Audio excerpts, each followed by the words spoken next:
So anyway, that was the second time I got crabs. Oh my god. Oh, like a silence. Never ends. It never dies. All right, here we go.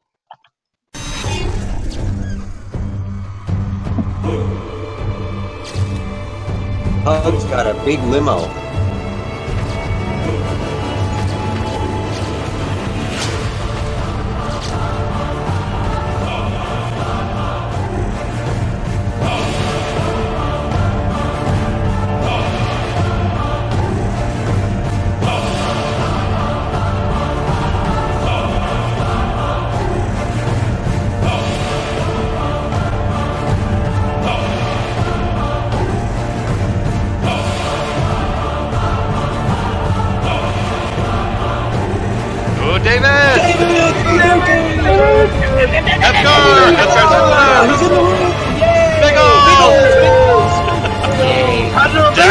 Steve and Luke! Malcolm and Raymond and our beer donors! Beach and Copernicus! Actually, I have Mike's Alrighty. If I hadn't been for Cotton Eye Joe, I'd been married a long time ago. Practice. Where did that go? Well, that Practice was... not talking over each other went well. Just getting out of the way. It's different when we're cheering. When we're cheering for folks, we're allowed to. We can do that. Anyway. Oh, now we have double standards. We have double standards around here. We don't mess around. What's we doing now? Are we really supposed to stop talking over people? I don't know. Are we? Wait, gotta go for it. We can't have double standards if we don't have standards. That's true. True. Don't, guys. Can we have imaginary standards? You guys, really? Don't do this. Yeah. Don't do this to me tonight. let's try and speak in it. Too late. We're doing it. Get ready. Let us try to keep the one voice at a time thing going as much as possible.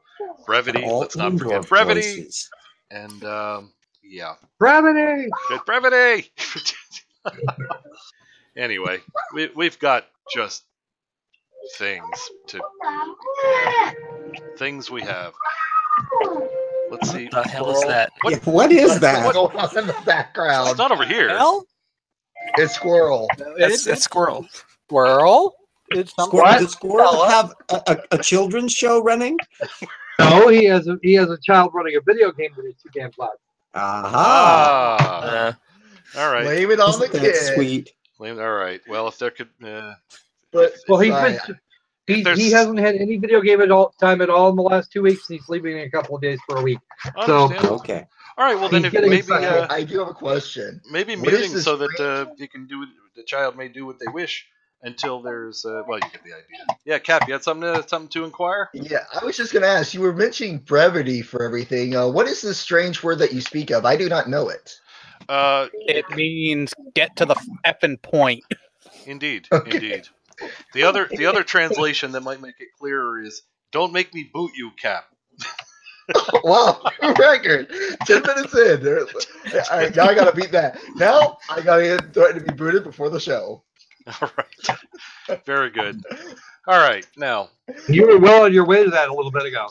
The first thing we have, and how could I forget to mention? Big news! Big news! Everybody know Scientist Mel? Yes. 1,000 subscribers. I'm sure a lot of people, most people probably already know about it. Big hand. I did my bit. As did I. Told whoever I could to get themselves over there because there is valuable information going on over there. And can I add a little to that? Oh, please do. They need to monitor her channel because she's going to meet up with our good friend Jackson Wheat and his girlfriend Savannah, and they're going to live stream their meeting. So that should be kind of cool. That would be great. And there will be more than one camera. Aha! Wow! Looking forward to that. And yeah, going to be cool.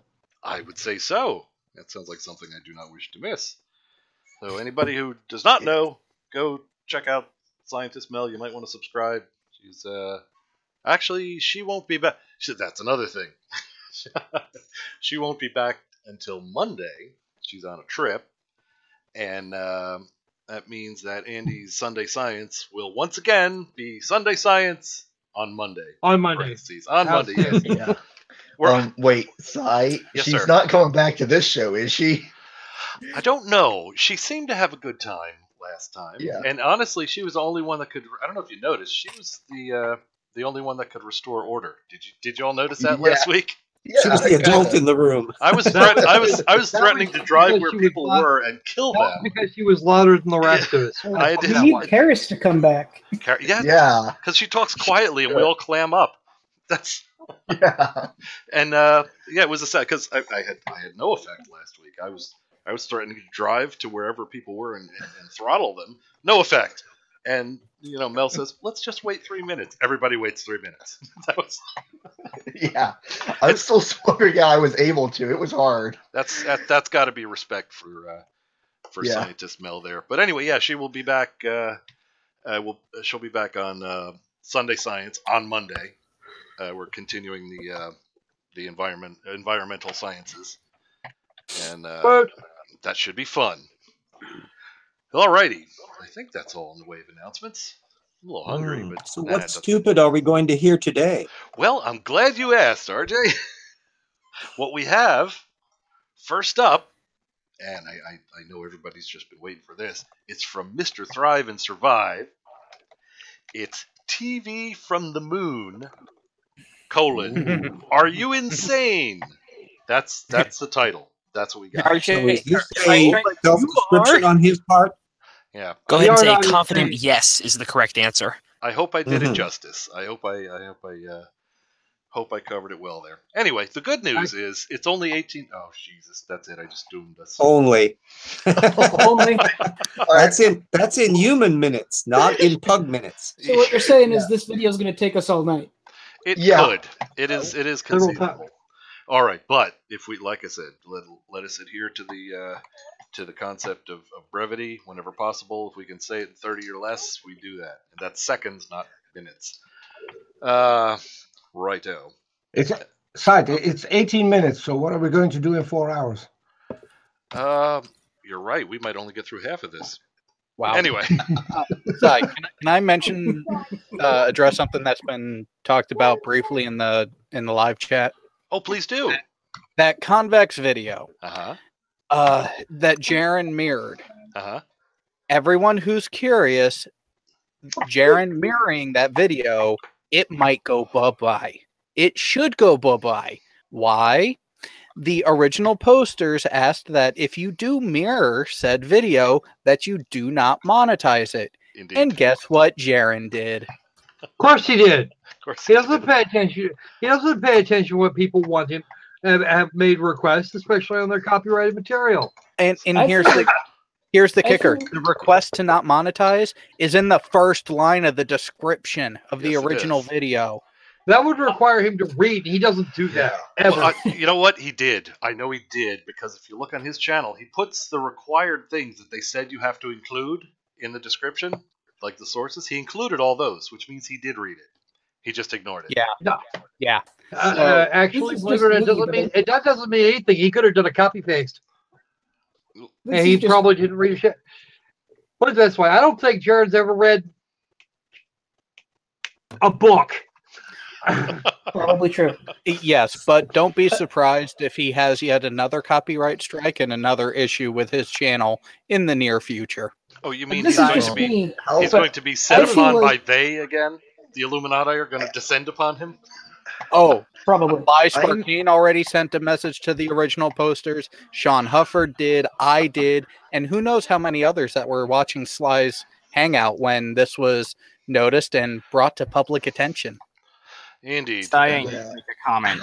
Personally, I feel like if you're going to mirror a video, you shouldn't monetize it anyway, regardless Yeah. of whether or not the person requested that you don't, unless you're sending that money directly to the original poster. Indeed. I agree.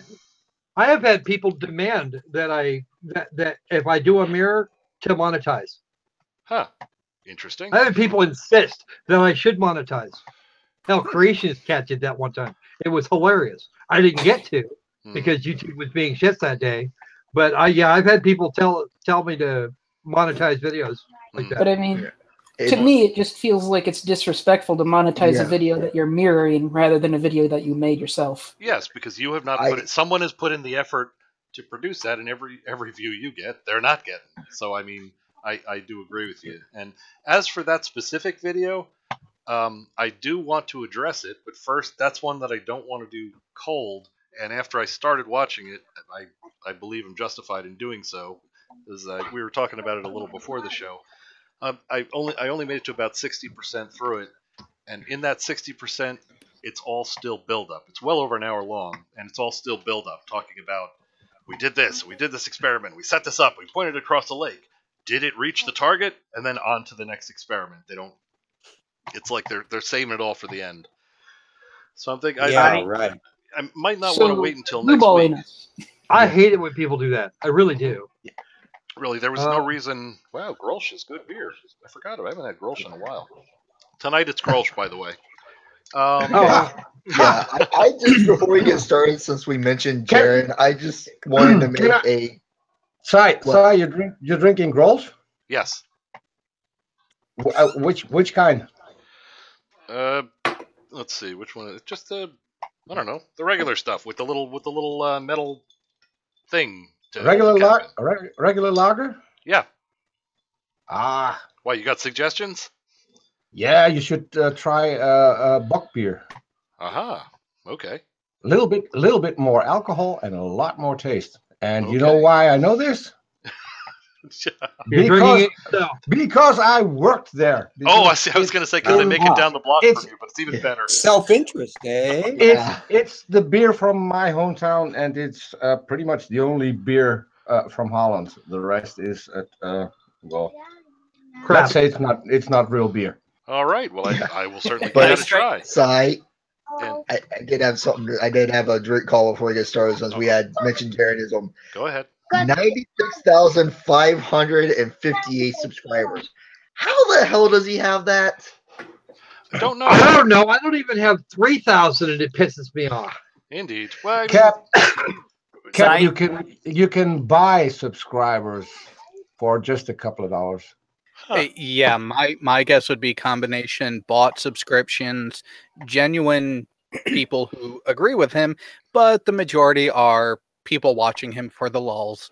Could be. Could be. It also seems like that saying stupid shit gets you more subscribers than actually saying smart shit most of the time. Yeah, really, because actual science is not as exciting as saying, here's the secret. Here's what everybody else doesn't know and you know. That's exciting to people.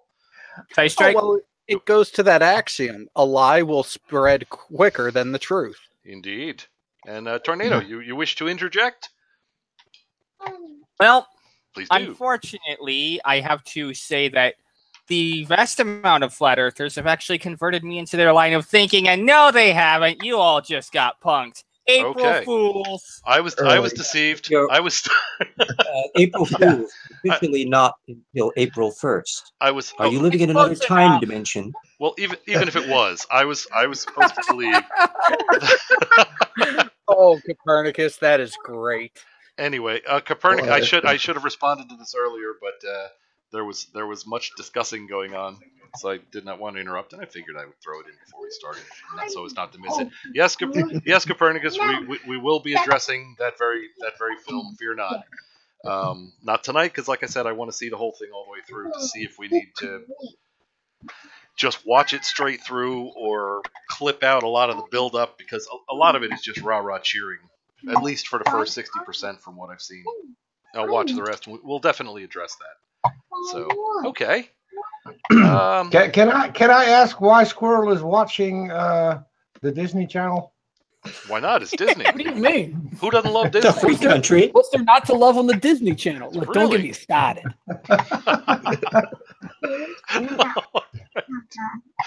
Well, now. This is going to be an interesting movie night. Oh, yeah. I think so. We're starting off. You know what? I'm not going to. Are we starting off? It's 9:21. When are we starting off? We're starting. Has no one Googled furries yet? All right. No. All right. That's enough of that. RJ, I invited a few guys for this time. RJ, I have to make a correction to you. You said it's 9:21. What crazy words are you speaking? It's 11:21. We're on the real time zone here. No. It's real time zone. It's 12:21. It's 12:21. It's 6:21, and I know because it's been a long night waiting for this to start, and it's okay. Well, we're losing control. We might as well get on with the starting then. Squirrel, are you referring to the adult children or your children? Let us do it. Are we delaying effectively? We're doing a damn good job. I'll tell you that. Yes. All right. We got our good friend Mr. Thrive and Survive coming up first. It should be very. We'll stop as it should be. Yeah, I'm pretty sure it will be. Here it comes. It will be. It will. Yes, it will be. Yes, absolutely. You all know the rules. Yell, drink. Oh, in addition, don't forget. In addition to drink, there are options. We'll be counting all the drink calls, and if you wish to, you can declare it a logical fallacy or just plain wrong. Those are the two options we have at the moment. And I will augment the counter. Wrong. I will augment the counter, and theoretically, this should work for some kind of woo-peddling grading system that, after we do a few of these, we'll be able to rate these fine humans.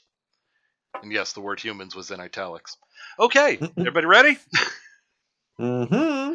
You say you're ready, but wait till you hear it. Then I'm always ready. I don't have enough booze for this. Wait, I don't have any. Well, the first one is moon landings. It's more about the moon landing stuff for Mr. Thrive and Survive. So I'm not entirely sure, but Squirrel's head may explode. I don't think he looks kindly on those things. Nor does I don't. Nor does Tornado. Both of them are very displeased with such things. But anyway, why don't we get started, shall we? I'm just going to say real quick, I'm in for a treat because I'm not familiar with Thrive and Survive. Oh, or is it drink? No drink calls before the movie starts. Really? And space them out. No drink calls every 10 seconds. Ration your drink calls. Yeah, drink wisely. Indeed. I stocked up on booze. I'm good. I got 8 bottles here. Yes. You need to send me some, like now. Toss them over and get them here. Won't make it there in time for before we end. Sorry. What happened to the teleporter I mailed you? Get on with it. I never received it. I think the Illuminati stole it. I sent one to Side 2, and he hasn't figured it out yet either. All right. I think the Illuminati stole it. Guess what we're going to do now? Begin. Get started? We're going to get started. Here we go. And as usual, to all our viewers, we're truly sorry. Here we go.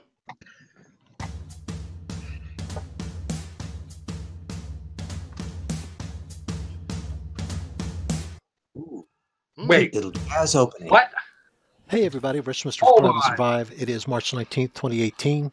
We're going to look at one of the biggest BS stories in our lifetime. If you still want to believe we went to the moon, just from this one single example I'm going to give you, then you deserve to check yourself into some kind of hospital and learn how to get rid of your cognitive dissonance. Drink! So today what we're going to look at... Already? All right, let's see. Who did I'm pretty sure Tornado was first up on that one. Tornado, please, go ahead. He just basically ad hominem everybody who thinks the moon landing was true. He just ad hominem everyone by calling them mentally insane. Okay.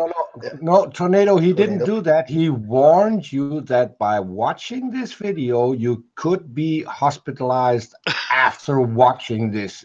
So it's his video he's warning for. Yeah, I think. Packaging. I hope. It would be more accurate. Tornado.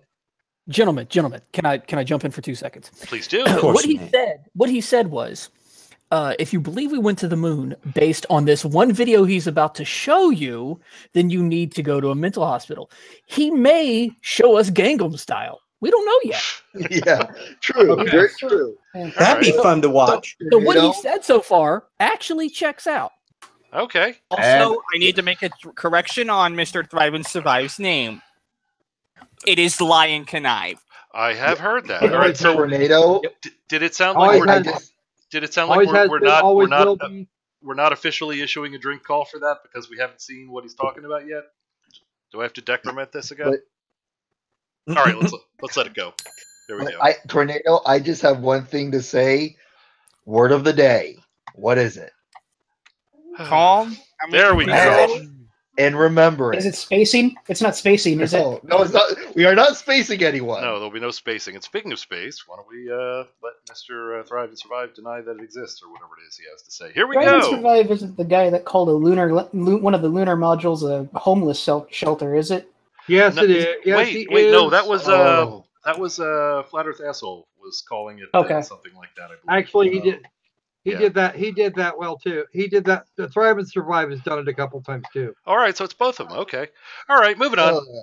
That is, we are going to look at simple power transmission of TV signals, the way they were done back in the 1960s, the way NASA itself admits they were done, and we're going to see how impossible it is for them to set up any kind of antenna on the moon and have it transmit to the Earth using the power they had back then. And we're going to come back to this. I'm going to have links to all this stuff.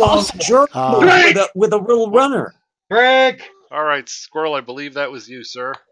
Please proceed. Yes, sir, it was me. And I will tell you exactly how they did that. We have these fun things. They're called antennas. The lunar module's antenna was only really good as far as you can get it up to the service module. The service module has this fun thing called have these fun things. They're called fuel cells, and they have high gain antennas. The purpose of a high gain antenna is to run transmissions over long distances. You use the LEM and you use the command service module to pick up. You use a low gain antenna to pick up the stuff coming from the surface.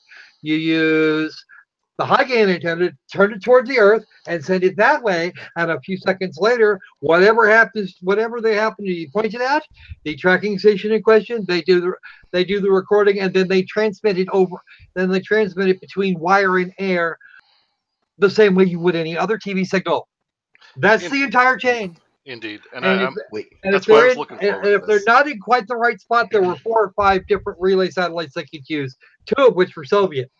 So Squirrel, you're saying that basically, even though we all know even though the Earth turns and they might not have a clear shot at it, they could still get the information. The Earth could turn any way it wants. So we had NASA itself and the Soviet Space Agency at the time both had tracking stations on various parts of the planet. We had some. We had one in Australia. We had one in Great Britain. We had one in India at that point. A couple of them in Africa. We had 2 of them dedicated in Japan, and we had 4 or 5 across the North American continent. Now, to add insult to injury, the Soviets have a large chunk of their own country, or had, I should say. There is no Soviet Union anymore. A large chunk of their continent, most of Asia, they could put listening stations anywhere they wanted. They had one in Cuba. They had a couple down south. There were lots of places you could get that shit roaming around. Mr. Thrive and Survive here, or Mr. Lion Connive, Mr. Retard, I'd want to call him, hasn't the foggiest idea of how television actually worked at the time. Indeed. Let's see how he screws it up. Yeah, I agree. We already know he's going to screw it up. He's already screwed it up. Indeed. I'm going to go for just plain wrong here, and in fact, I want to go for not even wrong. All right. He's already shown his complete ignorance of transmission. Let's augment that, and let us augment just plain wrong, because there's no real fallacies there. Well, there's plenty of fallacies. I just don't know where to start. So, Squirrel, what you're saying is that this guy, Thrive and Survive, is not honest?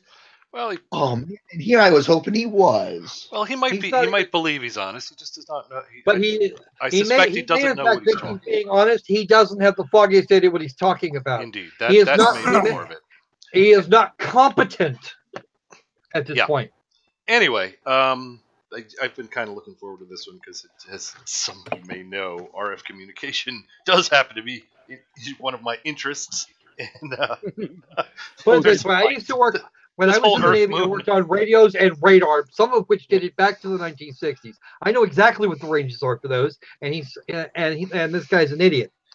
Yeah, and Squirrel, I'm still a newbie at this flat Earth stuff, but now I have a big question. Is there a competent flat earther? No. Not that I've seen. Because you said he's not competent. I mean, isn't that just obvious? It's redundant. Yes. Incompetent and flat earther. This guy is even, honestly, this guy is so thoroughly insane. He's not even competent to stand trial. Yeah. All right. On that note, he is competent at being a moron. Moving on. Here we go. In the comments section below. So to make this as soon as possible, let's jump to the next section. Okay. Now, since the public loves to use Wikipedia because it's God on earth truth, we're going to use it. Now, you can find other external sources for this. I found it at space.com and a few other places. Again, the links will be at the bottom here. Let's look at analog television because that is... Okay. Is he seriously using Wikipedia as a primary? Yeah, I was going to call him out, but I'm like, I don't know if it's worth it. All right, good enough. Mr. Thrive and Survive, I have one thing to say to you. Never go full retard. All right. Well, he did point out that he was only using Wikipedia because at least he seems to think that everybody else seems to think it's the end all be all.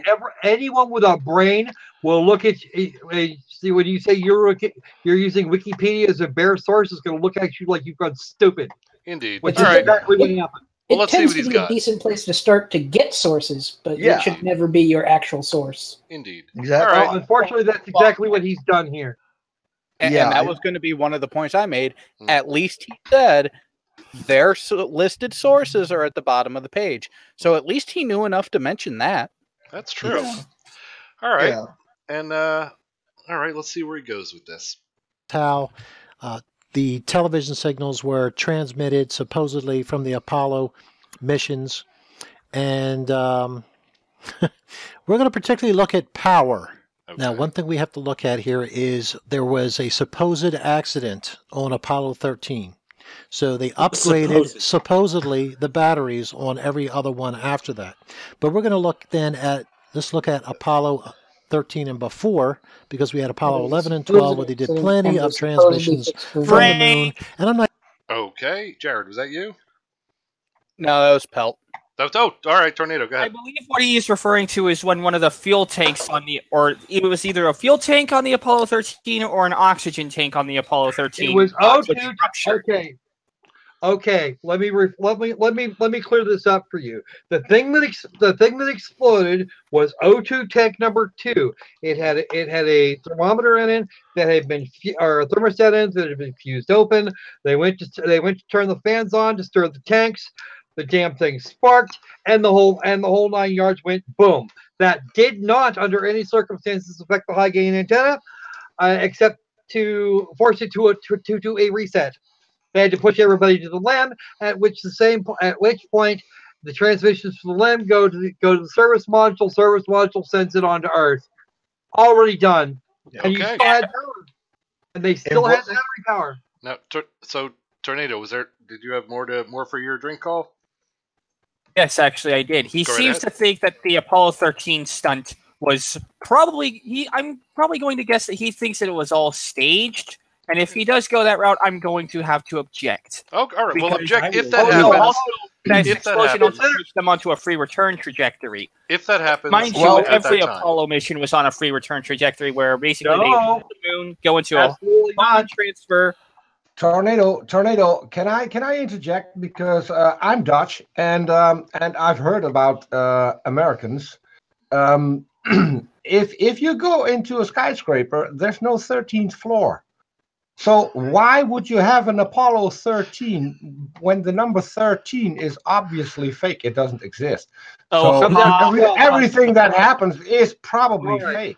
I see. How about this brevity thing? I'm going to correct whoever it was that was talking about Apollo 13 a moment ago, and then we should probably move on before this asshole pisses me off that much more already. He's going to anyway. Apollo Apollos 13 and 14 were not on free return trajectories because they were trying to get to the Balmoral Highlands, and the shadows had to be just so for them to even be able to land. The practical upshot of this is they were never in a free return trajectory. They had to be pushed into a free return trajectory, or Apollo 13 had to be pushed into a free return trajectory with a burn about 2/3 of the way to the moon, using the LEMS ascent engine or descent engine, and they had to do a PC+2 burn, a very long, slow PC+2 burn to get them back the safest way possible. Yeah, I have to call out what Fino said. He said something pretty good. It says it wasn't 13. He has the number 13 ... It was XIII. Exactly right. Moving on. Yeah. All right. Here we go. Let the fun continue. I'm not even going to get into the part that the Earth was spinning, the Moon was spinning. They're moving in conjunction from one another. I don't know if I'll get it covered here, but there's one area where it says it wasn't a problem for these cameras because even when they were filming the lunar module descending or moving in space, they were and the astronauts on the surface, they were moving slow enough so it wouldn't blur the picture and things like that, because they get into how they had to shrink it down to a... Okay. I think there was a recall. All right. Mr. Thrive and Survive, do I have to teach you what optics are? Do I have to teach you a little bit about celestial mechanics? Apparently I do, because you're talking about things going slow enough, and you're talking about the Earth and the Moon spinning. Well, first off, the Moon is tidally locked to the Earth. So there goes that argument. I give you a 4 for this. Okay, what you're going to get the 128 for is a different thing entirely, because speed is relative to whatever other object you're headed for. You separate you break open the fairing for the LEM. You pitch the command service module around. You then and then all it takes is a little bit of thrust to finish up your docking maneuver or anything else for that matter. Okay, the speed of the background is of no consequence.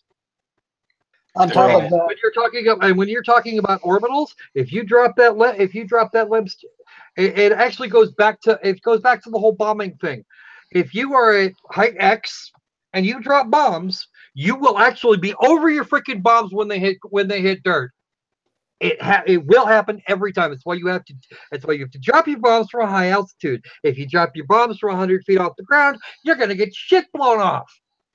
There you go. That's 128 for you. Squirrel, I do have a question for you. 32. And if anybody here can count binary on their fingers, they can go ahead and work out what I had to say. Yeah. Squirrel, I do have a question for you. I have an answer. Stay through match. You said they had to pitch the module. Well, who caught it? All right, we'll be moving on now. There we go. Very narrow signal, and that's just technical BS to try to get around the fact that there wasn't enough power to transmit what they had on the Moon, even 50 feet away, probably. All right, you know what? Let it go. He does not understand. No, we'll go into this one is quick. This one is quick. All right, go ahead. There's no atmosphere in space, so the inherent signal loss from the Moon to the command service module and then back to Earth is so minimal, they didn't need a massively high power transmitter, you dumb fuck. Well, they didn't even need, to be perfectly honest with you, 50 feet, do you have any idea what it would take? Do you have any idea how little power it would take to transmit a radio signal 50 feet? He obviously doesn't know. Oh, yeah. I was in AT, worked ComNav, worked on radar and communication systems. Okay, I know just how low power that takes. So you were in AT? Yep. I was an actual ET. Okay, so surface counter. We have the same training, dude. You just do more airplanes. That's all. Yep. I have watch radars. The sad part of it is we probably both spent all of our. I know you spent all of your time on a bird farm. All of my sea time might have even been on the same bird farm. I was on the Kitty Hawk, then the Stennis for a few months. Abraham Lincoln. Oh, I feel sorry for you. Yeah, I know. Isn't that I am grateful what you guys are saying? We know. We know, and that's all that's important. All right, and anyways, back to the video. We on Iwo Jima for a while. That was fun. I'm just sitting here waiting. Like, okay, let's get back to the movie because I am totally lost on whatever you guys said. Let's not get too far off the video. We have completely finished. We have completely finished comparing our CPs. We're good. Indeed, everybody, put those things away, and we'll move on. Yeah, this is what I was waiting for his descriptions of what could be done with what amount of RF energy and all that sort of thing. And yeah, I'm not going to do that because that would actually just hurt more. Yeah, it's disturbing. It's anyway, all right. Moving. We'll see if he gets more into the RF stuff, and I'll save a dream call for that. Moving on. Here we go. To the moon. We talked to them. Think about this. We had transmission of audio back and forth from Houston to the astronauts. The astronauts could talk to each other. They could both hear each other. These are transmitters, receivers, microphones. These are all using power. These astronauts standing on the surface of the moon, supposedly their whole backpack, or almost all of it, had to be used for oxygen. So where were the batteries they were using? And these are things that I'm throwing out there. Okay. Go, please. Two things. Yeah. Number one, to run oxygen, you still have to have batteries, and you did actually have batteries in the backpacks. No. So there's the answer to his question. That's surprising. What we're actually talking about is an honest to God power supply. What was it? It was actually switching power supply 5 and 12 volts at as much as 20 amps in the suits. There we go. Okay, with everything on, the LEM draws 60 amps. So what you're saying, Squirrel, is that it really doesn't take that much power to run the equipment that they needed? Well, to be perfectly honest with you, those things were all way over-engineered. Way over-engineered. Okay, so they were drawing more power than they needed to as it is then. Well, yeah, and especially if you look at the Apollo 13 LEM, it had way more batteries than it needed to begin with. The amount of the LEM shouldn't have been able to support 3 people for that amount of time under any circumstances. Any circumstances. Okay. Yes, they had to cut the LEM down to about 12 amps or so, which didn't run very much. But at the same time, hell, the reentry batteries would have been just fine. Aquarius was carrying a heavier battery load than any other LEM ahead of it, and a heavier oxygen load than any other LEM that had gone before. And you know what? Jim Lovell, Fred Hayes, and Jack Swaggart both are or were in a couple of cases, in at least one case, very thankful for this. I would say. Believe me, those LEM and you know what? Sad part of it is the LEMs only got heavier after that. Because they were staying longer and longer periods of time on the moon. Because Aquarius was supposed to be down was supposed to be down there for almost 10 days. He was set up for a while. Fader chaos. What's that? I didn't see. Fader chaos in the chat made a good point. Oh wait, this is a space denier video. They don't do math. Unfortunately, Unfortunately, at this point, Mr. Thrive and Survive has me to contend with. Indeed. I got Drafty Master on a good one. Yeah. It said amps. I like Buddha's power of ohms. Very nice. There's one for puns on the Discord server. All right. Yes. And put that in the puns. Here we go. I'll get it. I got it. Even add more to what I'm going to add here. So now the LM, that's the lunar module. That's what we're concerned with, because when the lunar. What could he possibly have said? He just said, okay, go ahead. Just please. He used the wrong terminology for the lunar module. We prefer the lunar excursion module. Okay, Mr. Specialty. First off, Mr. Pedantic, the two terms are considered interchangeable and always were. All right. let us move on. Here we go. Just like the command module called CM. It's not connected to the service module, which was supposedly rotating around, waiting for him to come back. And it tells you what the electrical system was designed for. Guess what? None of it ever mentions powering the antenna itself. Can you believe that? Need to. How do you power an antenna? You feed it with a transmitter. Go ahead, power the transmitter. Go ahead, squirrel. Before your head explodes. It's going to explode anyway. We can't have that. Okay, so here's the deal, Mr. Thrive. If the antenna was on board, then the antenna had to be powered. Then the radios had to be powered. That's all there is to it. Okay. Remember we said something. Remember I said something just a little while ago about the LEM drawing about that LEM drawing 60 amps with everything turned on. They were expected to hold that up for more than a freaking week. Indeed. All right, moving on.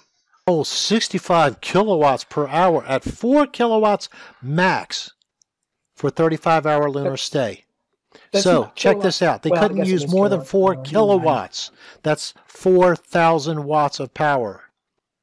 Or they run out of power before they left. And you know they don't even want to get close to running out of power before they left, would you? And here's the killer. You ready for this? 28 volts DC.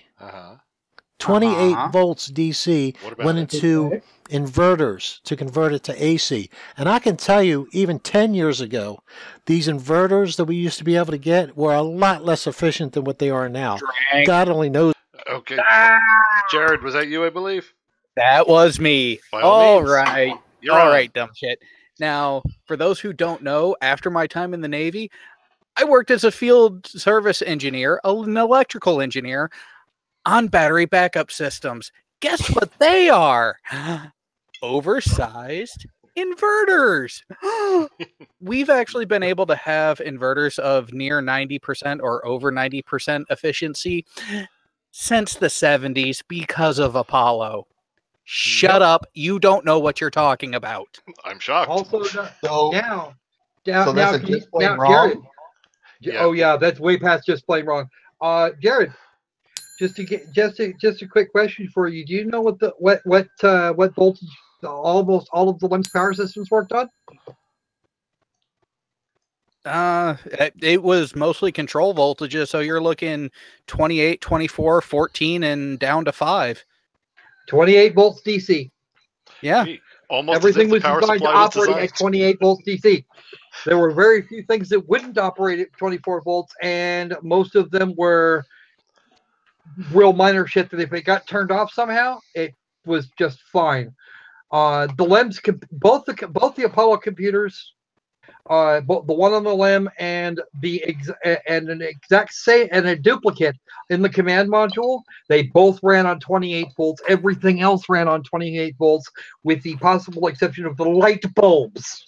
You know, and I was just thinking, remembering back to all the different systems that I worked on while I was in the Navy, and yeah, all of the airborne radios and controllers and even the radar, the only thing that didn't run on 28 or 24 volts DC or lower were the amplifiers, which, oh wait, they started at that voltage and then just bumped it up to what they needed. There you go.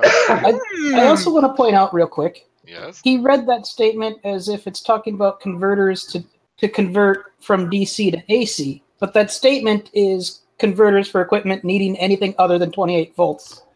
That could still be DC. Actually, you will discover that a computer will get along a computer with the correct crystals and whatnot involved will run just happily on your car battery. Oh, I'm sure. My point is he's not using that statement in the way that it's written. Because not everything in there ran, almost nothing in that lunar module ran on AC. Even the lights were DC. Right. They just required a little bit higher voltage to kick over. Right. Also note that the fuel cells, these fuel cells could be used these fuel cells used liquid hydrogen and use hydrogen and oxygen in gaseous forms actually to create water and energy, which could be used to do a few things like charge batteries. or run the equipment if you needed that, or provide really nifty drinking water, because that shit actually works. Oh no, science content! Oh my, can't have any of that. All right, moving on. Love science. Here we go. I am. Okay, I or am not, feeling Cap. we're so lost with this. Sorry, I have more commentary myself. Okay, RJ, good enough. RJ, I apologize. Now he walked us into my field of expertise, and you've actually been very, very, very quiet, sir. Oh my! I'm happy to see the other people fillet him because he certainly deserves it. Also, is it going to be the logical argument that he's going to be presenting here that he's going to avoid establishing the point that he needs to, that somehow or other the lunar module did not have enough power to be able to power an itsy-bitsy little temporary transmitter? Yes. Well, I don't see any he's evidence. already making an argument. This is the thing he's been working on since second one. Yeah, and he's never going to be able to pull that off, is he? I think not. I think not. He's and not going to get that through me. So far. He's not going to get that through me, regardless. He's not even trying so far. He's just showing numbers and then saying that no, I don't think he's going to. Well, we'll see if he actually makes a point. He might. And don't forget, we still have to place him somewhere on the Jaren scale. All right, moving on. He's already way out there past the Jaren scale. Jaren, actually, at the moment. All right, here we go. This is how bad it was in the late 1960s. But we're going to say they're extremely efficient, even more efficient than today. In fact, we're not going to consider any power loss going through an inverter. How's that? Okay. And I'm not going to use any power loss going through wires. And I'm not going to consider any power loss transmitting from the air or through no air. I don't know what's transmitting through. I guess it's just unimpeded. Transmission loss from what air? From the surface back to the lunar module, through the antenna, and then back to the Earth, and then from the Earth back up. We're not going to even account for that. Originally, and this is what we're looking at, it was designed for 3 fuel cells.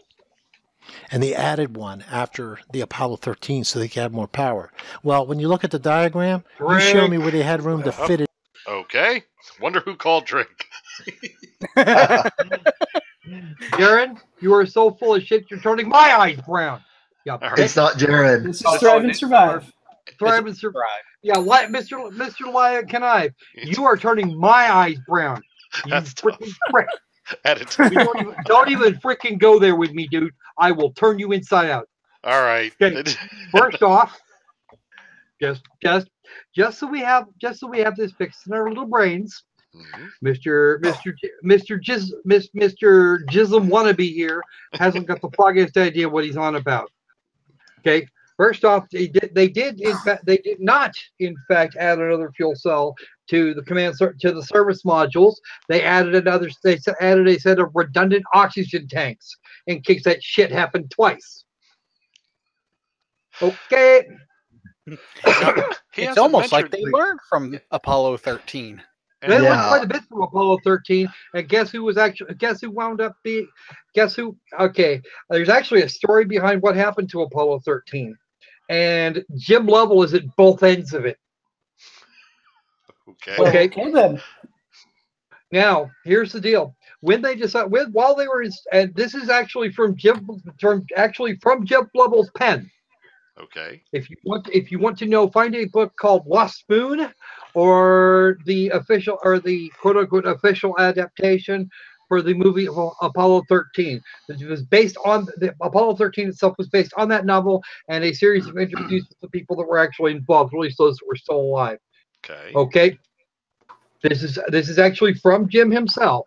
What happened was that a couple of years before he was named the mission's commander, they had to do some switching around on the pad. They were running. They changed the voltage coming from the pad to the spacecraft so that they could get everything powered up more quickly. Okay. But the tank, the O2 tank number 2, or what would become O2 tank number 2, had the wrong thermostats put in it, and when that voltage was applied, the damn thing fused open. It just fused. It was that thermostat was stuck. However, before that happened, the entire module that contained O2 tank, both O2 tank number 2 and O2 tank number 1, was dropped a very short distance, about 6 inches or so, give or take a little bit, and it was left to Jim Lovell to make the call as to whether to install it or make a new one. And since Jim had go fever, he told him to put. He said, "It's 6 inches. It's not going to be that bad." All I'm going to say is famous last words. Sorry, Jim. You actually going to take. You're going to take it in the butt for that one. But yes, no, that story is at the end of the book that he and Jeff Kluger wrote, called Lost Moon. I recommend looking it up. Doesn't sound like a bad idea. All right. It's a very good book. You may actually find it under the. You may find it. It was. I had a copy of the first printing, but subsequent printings of the book came out after the movie was released were retitled Apollo 13, and it contains all the same text. I actually own copies of both books, or both titles for that particular book. They're identical. The difference is that some of the pictures in the second version had Tom Hanks in them. All right. Hey, Wilson! Squirrel Fino has some advice for you. Yeah. Advice? Fino has some advice. All right. Well, he's talking shit. He's talking shit where he's talking shit. He's talking shit where I know his ignorance. And by the way, we will consider this one a just plain wrong. All right, so shall it be. All righty. Let's see. Wisdom Vendor wants in. Huh. Ooh. Okay, well, hold on a second. I'll get you a link. No objection there. You've been around us lunatics for a while. All right. Enter at your own risk. Yeah, really. Clause 6182 was this. He's not kidding about that book. He's not kidding about Tom Hanks. I've seen that book. All right, here comes the link, Wisdom Vendor. You just remember you asked for it. Here it comes. Yeah. Remember, we cannot be held responsible for any damage that may occur to your brain during the broadcast of this video. Absolutely. All right, here we go. You can try and hold them accountable, but it won't work. Yeah, more of this crap. Here we go. And, yeah. Oh, my God, we're 5 minutes in. But, okay, brevity, folks. Let's work on that brevity thing. Here we go. Moving on. Hey, we're doing pretty good. We're not 5 minutes down yet. It's okay. I said the magic words. Moving on. Here we go. But they didn't recast them again. Here's what we're looking at. Here's the most important thing right here. The lunar module descent. Okay. There's 3 different batteries they could use. The CSM, that is the actual device that supposedly orbited the moon as they descended in the lunar module. The service module is what this is mostly known as. So we can't even count any of this because this wasn't connected to the lunar module. Now, there's 2 different battery types, lunar module descent, lunar module ascent. We're only interested in lunar module descent. As they say in this PDF, link below, these are the only batteries used. Was that an actual drink call or just bullshit? Yes, it's a good call because he's got it completely wrong. Okay. He says we're only worried about the descent battery in the lunar module. That's not true. It is absolutely untrue. Okay. The ascent, because Apollo 13 wasn't headed for the surface, they got to use both the ascent and descent batteries. They could tie them onto the main buses, and the CSM's entry battery, or the command module's entry battery, I should say, not the service module, because we still had batteries on the service module. It was still connected. Okay, that entry battery. Yeah, you're that wasn't designed to do anything except get them down in the water. A tank. Squirrel. Can I add something? Because I think you're completely wrong. See, when the lunar module is landing on the moon, it's descent. When they're going to return to Earth, it's descent. So only descent matters. Clearly. Nope. Okay, first off, you said descent twice, and that How would can be you say no? This is perfectly logical. yeah, no. How can you say no? The ascent battery was not used just for ascent. It actually tied into it was actually tied to the descent stage for operations on the surface. However, in the case of Apollo 13, we didn't need that. It also says the number. It also gives you the number of amp hours in each battery. Wait a minute. I just explained. There is no ascent. There's just descent. There's descent to the moon and descent to Earth. There's only descent. I think they were all pretty decent.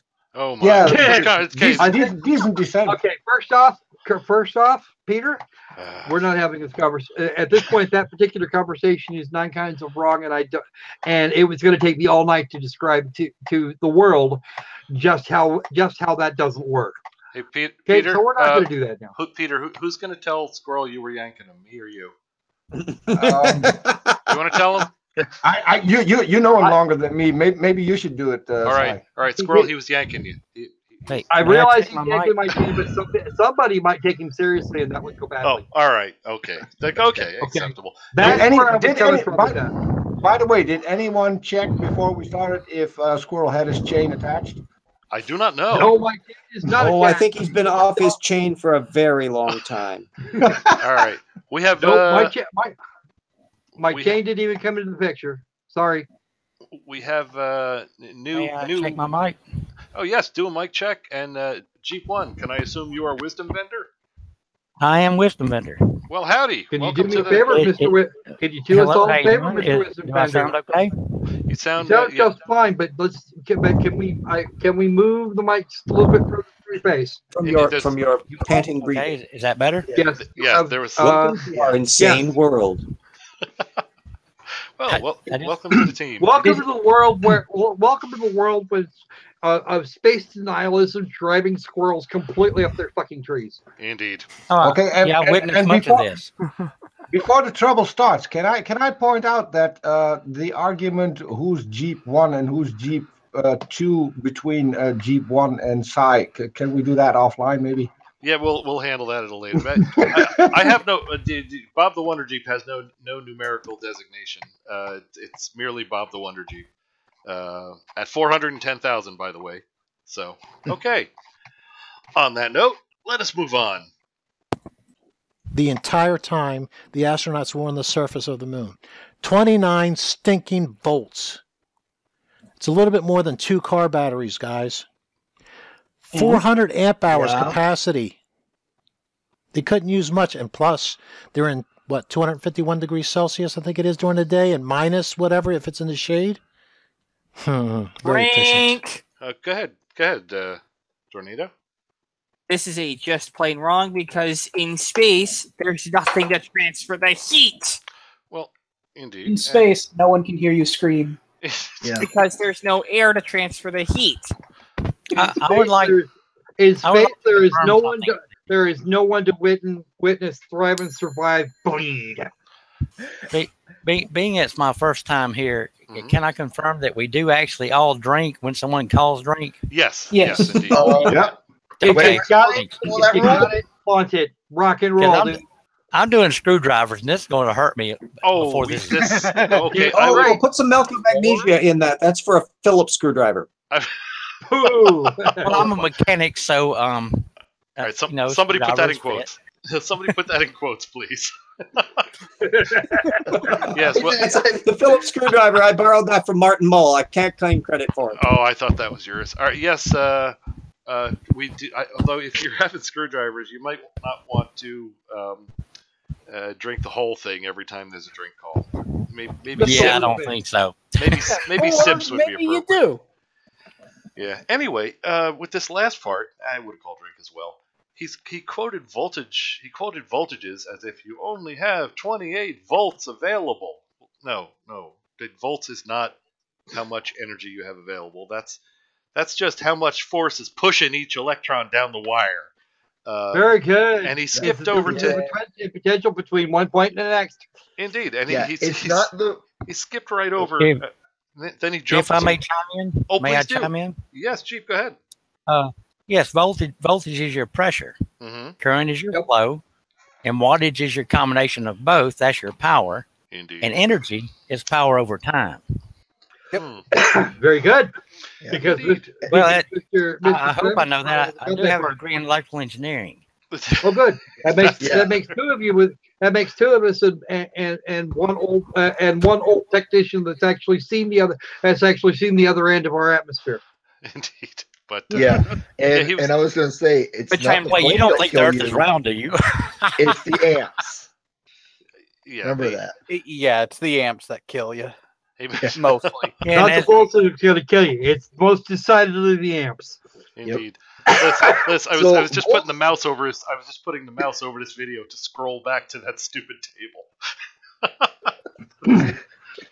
And you know what the last sound is before you get killed by the amps? What would that be? Om. All right. It's only for babies. I think we're done. I think we're done with that. Absolutely. That sounds more like a lack of resistance than resistance. Well, you got to just remember the rule. Something that shorts out goes open real fast. Well, Jeep, it was only 1 ohm. That's true. That's very low resistance. All right. Moving on. Here we go. We're only interested in like I said, the details are in this thing. I'm not lying to you. Look it up. They're only using the lunar module batteries when they're on the surface, period. Now, here's the design where they put the batteries in. Okay. And, of course, they're showing them. I didn't really understand what those power specs that you would read out mean. He didn't go into much detail because, anyway, I think Squirrel, did your head explode again over there? Did you have a drink call in there? Not quite. This is it's really just a kind of a semi-amusing side note here. Okay. You see what he's doing? He's actually looking at the lunar module's design like it actually means something for the argument he's working on. The problem is a couple of car batteries is exactly what most of the hardware ran on. And with each battery, according to his little spec sheet, which I'm pretty sure is wrong anyway, or has at least been modified somewhat, 400 amp hours per battery, and you're talking about 4 or 5 batteries on that stage.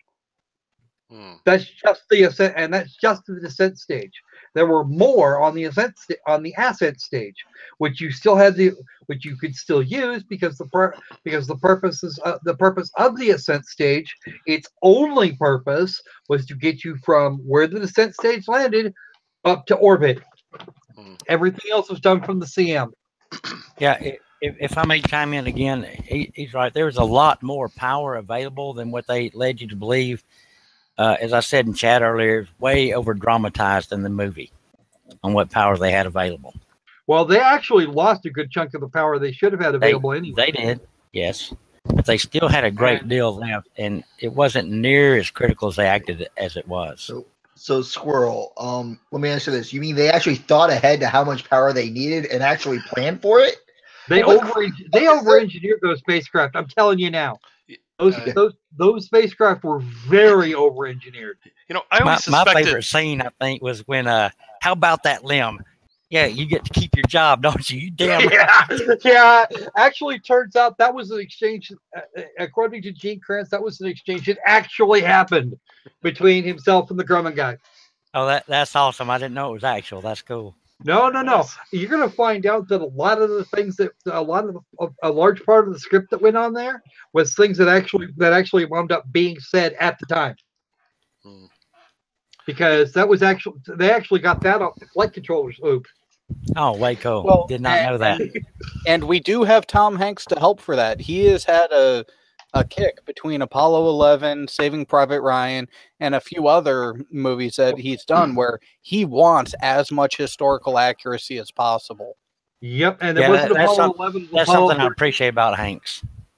Yeah, he is really, really, really huge into getting this shit as accurate as humanly possible. Indeed, but that is a huge thing for Mr. Hanks. He will do that. He will do that every time, or at least as many times as they let him. Well, I think he may have some leverage. He may have some leverage when when accepting these roles and the things he produces. He may have just some. a tiny bit. That being said, I much as I'm not looking forward to the next thing Thrive and Survive says that is completely freaking stupid, and yes, we're still in just plain wrong territory. All right, let's bump that. We did your drink. Let's record that. You know what I'm wondering? Since he likes to. Here we go. First, let's augment this so we don't forget. Pink. There we go. Just plain wrong. All right. He's he mentions a lot of things about. He mentioned voltages. Can I make just a tiny comment? Okay, go ahead. To our dear friend Squirrel, you said Hanks is as accurate as humanly possible. Do you know why he's not always accurate? He's not human. Because human. Why is no. Life is like a box of chocolates. All right. Anyway, I should have saw that one coming. Yeah, good point. Well, anyway, I was moving on. Real answer. Where's the bar? Where's the bar? The point he seems to like quoting voltage levels and amp hours and things of that sort without any context. Just in case a flat earther, I mean, this is not news for any of you, and probably not for anybody in the public chat, but in case a flat earther or space denier happens to trip over this show, maybe we should mention. Okay, you mentioned 400 amp hours. Why don't you say what that means? It means if you're drawing 1 amp of current, you can keep doing exactly that for 400 hours. That's what it means. That's what amp hours is. So, space deniers. But that assumes 100% efficiency, and you never get that. Indeed. Well, no, but you're still going to get at least. A modern battery right now, you'll get 65 to 75% of, or you get more than 75% of it now. Yeah, but at that time, battery efficiencies are going to be somewhere closer to 85 or not, about 85%. Yeah, but look at the other end of that spectrum. If it's 400 amp hours, do you think you could pull 400 amps for 1 hour? Because no, it wouldn't happen. Yeah, well, exactly. If you cook the damn battery. Well, yes, that's what I'm saying. From an electrical standpoint, that's all I'm saying. You should be able to. The reason you can't is that it has actually to do more with the physical aspect and the chemical aspect. Yes, you have to move ions. It has to do with internal resistance of the battery itself. Yep. So what you're saying is, if you did that, the thing would blow up.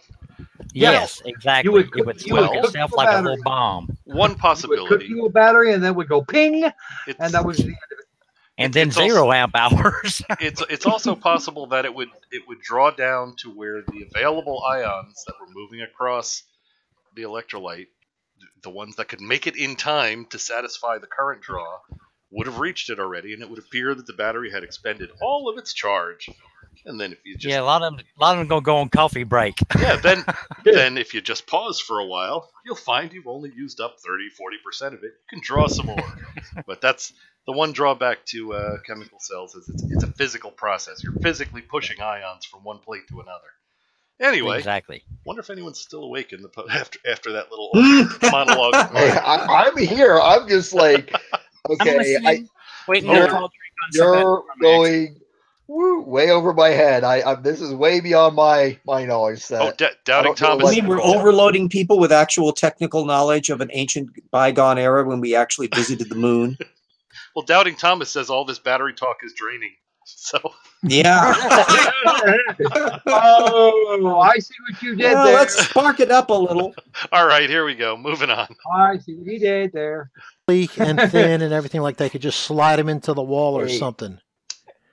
Hey, I'd like to see a 29-volt battery. I mean, Fino, no, you're not pushing the plates. You're pushing the ions. It is not plate tectonics. Yes. Okay, here we go. Uh-oh. Okay, Hannah. Yeah, there's a better use. Yes. Moving on. Even today, with 400 amp hours each, be a nice little thin thing you can just slide into the wall. How come the technology hasn't reached us yet? Okay, Drink, it has. That's what we need to say. What? That's all we need to say. He's saying high efficiency, Small batteries that can produce a whole lot of power. How come that hasn't reached us yet? Well, Jesus, Yeah. it has. I agree. Bullshit. For a while. It has. We've had that for a Yes. long time. And we've got better now. I've got the little... In the last 15 years, batteries have gone beyond my expectations in my lifetime. Indeed. It's amazing what we've done in the last 15 years for batteries. Car batteries are still big. Car batteries have not advanced very much. That's... No, but batteries. And for what we need out of a car battery, it would be. What we need out of a car battery, it doesn't need to advance. No, it needs toughness, not efficiency. What I like, the advances are in the... Okay, I found the trick call. Oh, you did? When it comes to car batteries, you get what you pay for. Sai, yes. You have that counter. You need to add another counter. Oh. I just noticed. Oh. Yes, because you need to add a counter for omniscience. Because the guy who made this video, I missed entirely his real name, and I don't care. But Hannah just made a comment about usage of batteries, and then he mentioned a small SIN thing you can just slide in, and just wanted to. All right, you. All right. Anyways, but I do have a comment. What I was going to remind people of batteries is, in my time with Schneider Electric, our battery efficiencies for our average size UPS, our mid-size boxes, which went from 40 kVA up to 200 kVA. Our battery life when I started with them was 3 to 5 years, depending on customer usage.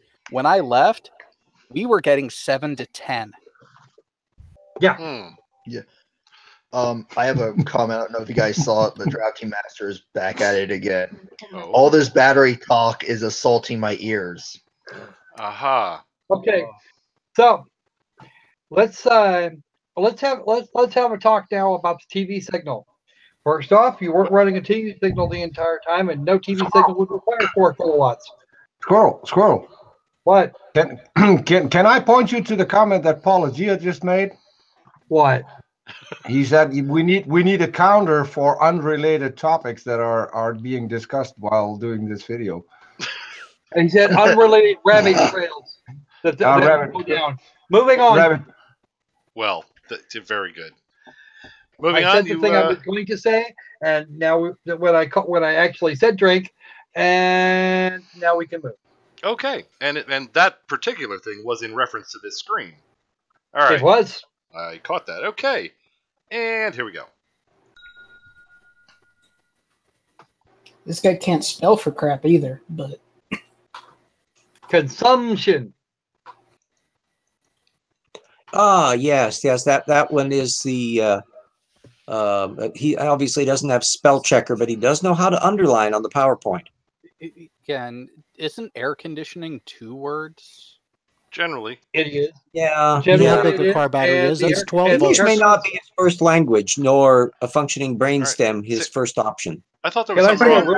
Can I say a real quick thing? Say a quick thing. Okay. First off, the cooling system for the inside of the cabin was actually passive. It's the same thing that they use that for cooling and for heating when necessary.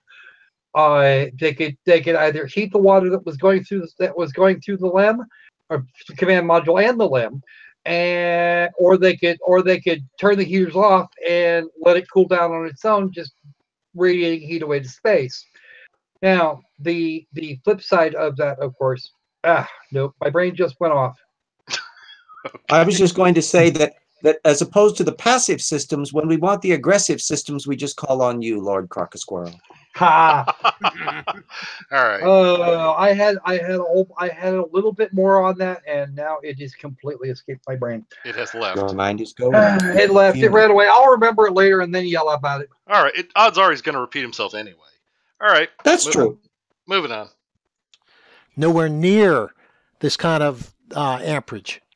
Anyway, this what kind of amperage? This is not a drink call. The one that he doesn't specify. Yes, this so there's nowhere near an unspecified amount. Okay, gotcha. Moving on. Keep going. Now, if you know how to read a schematic, you will see that the lunar batteries are right here. Now, the most they could use for the antenna on the surface of the moon, which they don't show, is the largest circuit breaker that they have. Like if you have, let's say in your house, you have an air conditioner unit that requires 200 amps, let's say. Drink! You can't connect. Damn it! All right, Squirrel. Red herring. Okay. I'm just going to say that first, right off the top. Number one, the power system for the lunar module does include the radio, if I'm not mistaken. There should be a radio in there somewhere. I'd like to make but the antenna itself doesn't actually draw power. It's fed power by the goddamn radio. Yes, it would be part of the communication schematic. That's actually not even a schematic. It's a block diagram. Yes, exactly. That was going to be my objection. I gotta point out It's a block diagram, not a schematic. Yes, it's not a schematic under any circumstance. No, Freaking it's a block diagram. It's a block diagram, and even then, if you look at it, if you really look at it, at a size that is legible, you'd probably find the communications block in there that included both the radios and the radios, and a radio drives an antenna. Indeed, it's like saying what powered the microphone. Yeah. Cap, what do you got? I got to point out Crypto's comment. I swear the destruction of Namek was quicker than this. Oh, you don't have any idea. And Squirrel drafting said something to you. I'm not going to repeat it because I like to keep my head attached to my shoulders. Oh my! What did he say? Show me. He said your brain went off, and he said, "Squirrel, your brain went off." And here I thought you needed a brain first to have that happen. Oh my! Oh my! Oh, there's harshness. I was going to reply to Crypto's comments. Destruction of Namek. I get what the destruction of Namek was from. Dragon Ball Z. Yeah. Yeah. Okay. Yeah. Okay. Yeah. Frieza said 5 minutes. That's how long you have. That took way longer than 5 minutes. This is taking longer than the destruction of Namek, as Crypto said. And I'd like to say Dragon Ball Z Kamehameha to be continued. All right. On that note, sounds about right. All right. Can I, guys? Can I highlight Doubting Thomas? Is his comment? Moon batteries are just lunacy. Yeah. See, where is all this great stuff? Somebody's trying to be a comedian. Tim. Really? Mr. Hughes got it. I think Mr. Hughes got the pun of the night. I studied electronics a long time ago. Lots more about batteries back then than I did now. Very nice. Yeah. I love the Clue reference from Tim Cooney. Like communism, this is just a red herring. All right. On that note, moving on. Here we go. To a 100 amp service, it'll blow the circuit right away, or it'll melt the wires if it doesn't blow the circuit. That's why we have circuit breakers. Most washers and dryers in the United States either run on 30 amp or 50 amp type of things. I meant to ask this earlier. And you can't. Is 200 amps even reasonable for an air conditioning system? 200 amp service for an AC unit. It depends. When you're looking at an all-in-one condenser system, yes.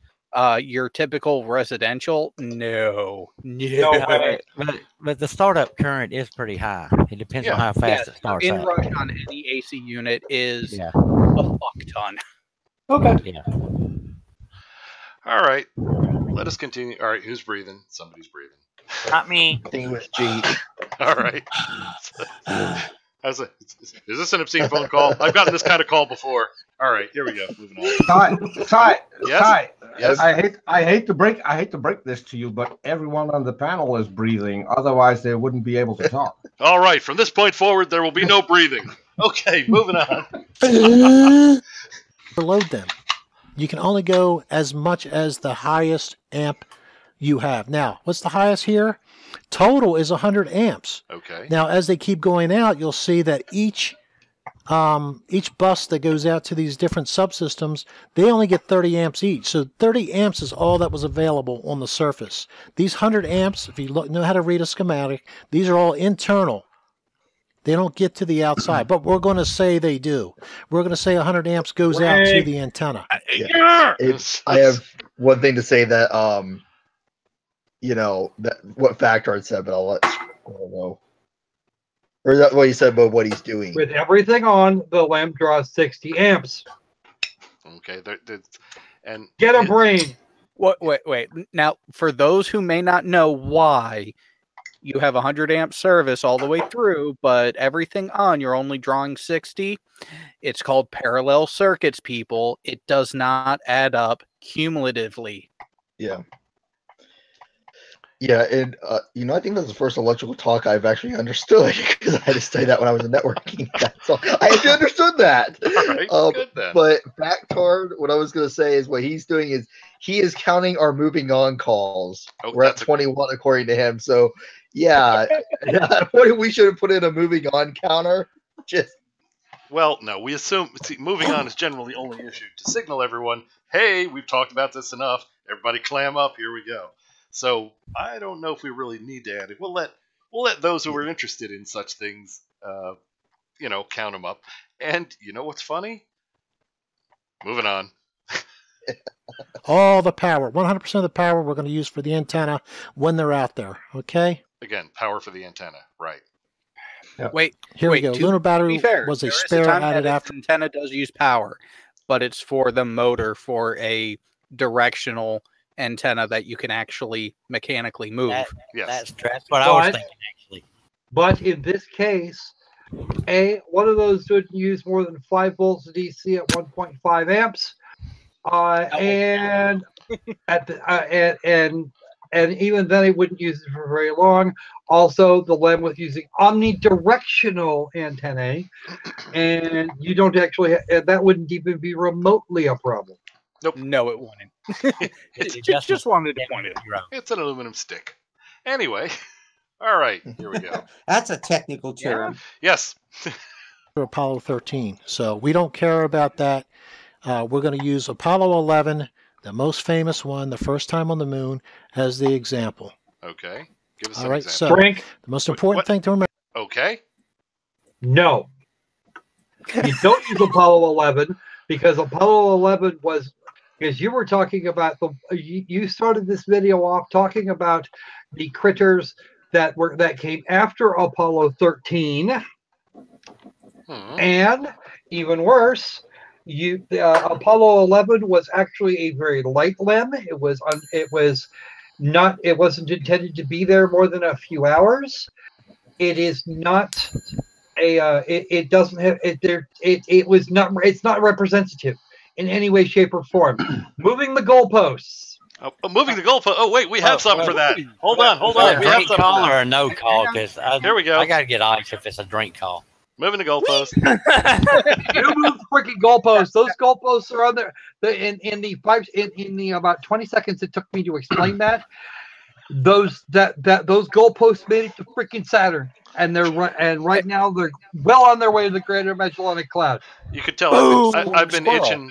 I've been itching for a call. Can I play devil's advocate for a second here, because I think all of you missed it, and the guy doing the video missed it, because he just scrolled back up again. If he would scroll up just an inch more, he would reveal that the moon landings actually were fake. I don't know, Sai, if you can go back that little bit.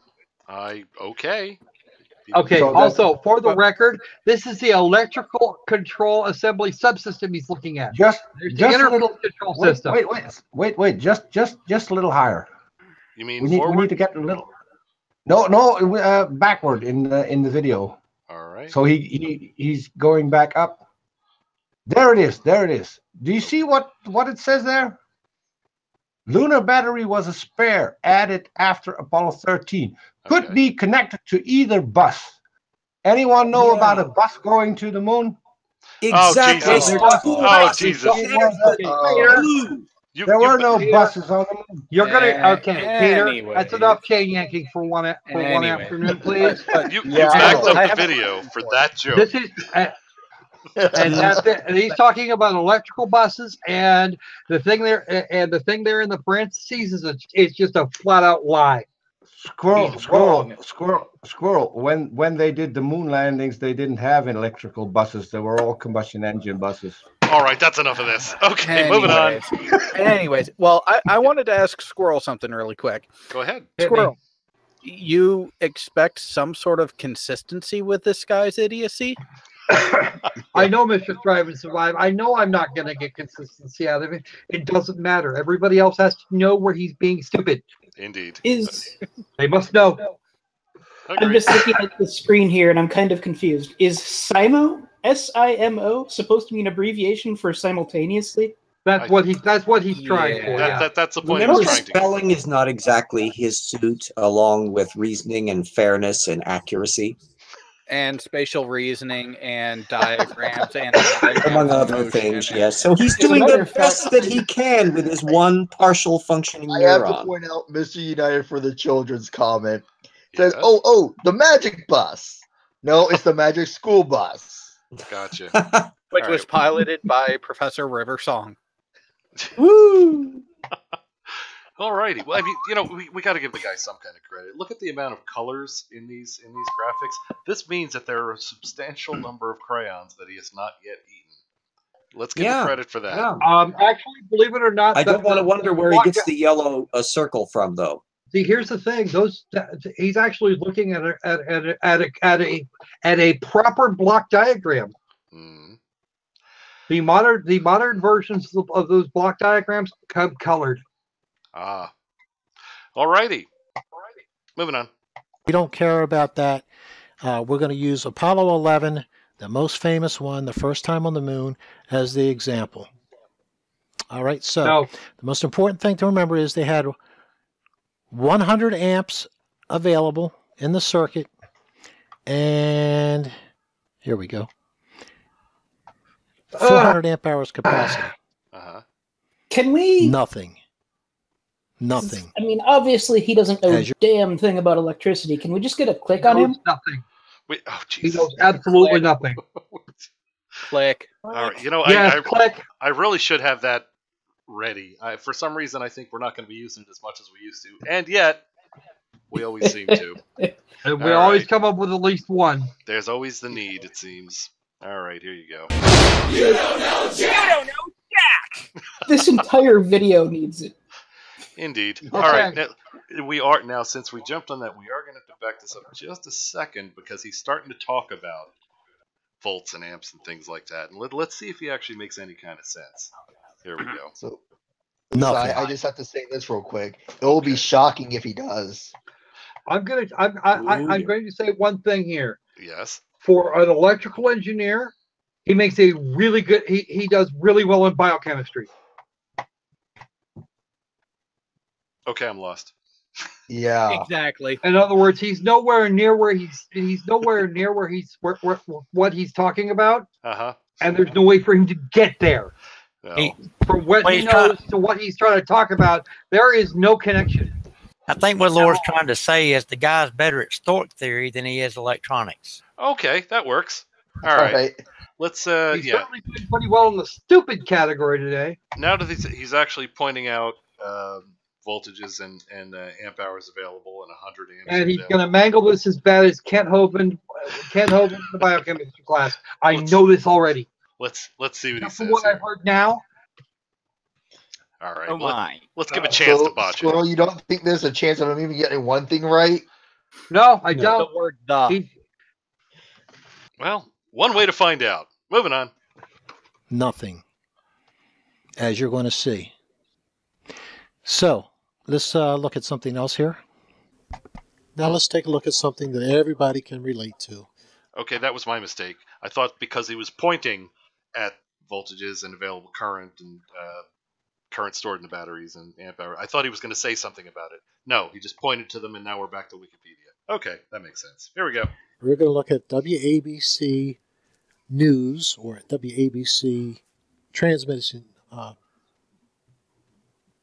we're going to look at WABC out of New York City, which has its antenna on top of the Empire State Building. So there's absolutely nothing in the way, no terrain, no other buildings. It's the highest building there, other than the World Trade Center building. Stupid argument. The antenna faces southwest. All right. Let's let him say it though, right? Because he's going to go for the power requirements, or do you want to do your drink call? Yeah, he's going to get there, but the Empire State Building is not the tallest building in New York City. Nope. Okay. All right. Wasn't either. I wasn't even looking that way. Okay, good. I'm just interested to hear. I know where he's going with this, and he's wrong. Yeah, that's what I was looking forward to. Yeah. I know exactly where he's going with this. In fact, I can provide the counter argument right now. Well, why don't we let him say it station, first? A TV station does a TV station that cover a large area in an omnidirectional manner requires far more power than to get a clear signal than you have with a narrow beam transmission going even longer distances. Indeed. All right. And could it be because of something called the atmosphere too? Yeah, that too. By the way, what is the frequency that they were signaling from the moon as opposed to a public television transmitter? They were actually about the same. I couldn't tell you off the top of my head. I couldn't tell you, but it doesn't mean that it doesn't make him any more right. It just doesn't. All right, let's let him make his incorrect assertions here. Here we go. Not even facing towards it. So let's look at WABC, and we're going to look at analog, because analog is what they used in the 60s and 70s, and I already know what somebody's going to say. Yeah, they had technology ahead of ours. They went digital. Well, stuff your ignorance where it doesn't show, and then pull it out again. No one is making. Yeah, wait for that one. All right. I got one for that one. My irony meter exploded. Yeah, the irony meter had just gone bye-bye, Egon. What have you got left? Yeah, I got one. Drink projection. Maybe. Oh, you have no idea. That's two logical fallacies all at the same time. And we're talking about just plain wrong on top of that, because my mistake. We have a conflation issue here, actually. Okay. Because TVs require electronics, digital, and at least at least some level of digital processing, even with a bunch of freaking vacuum tubes in the back.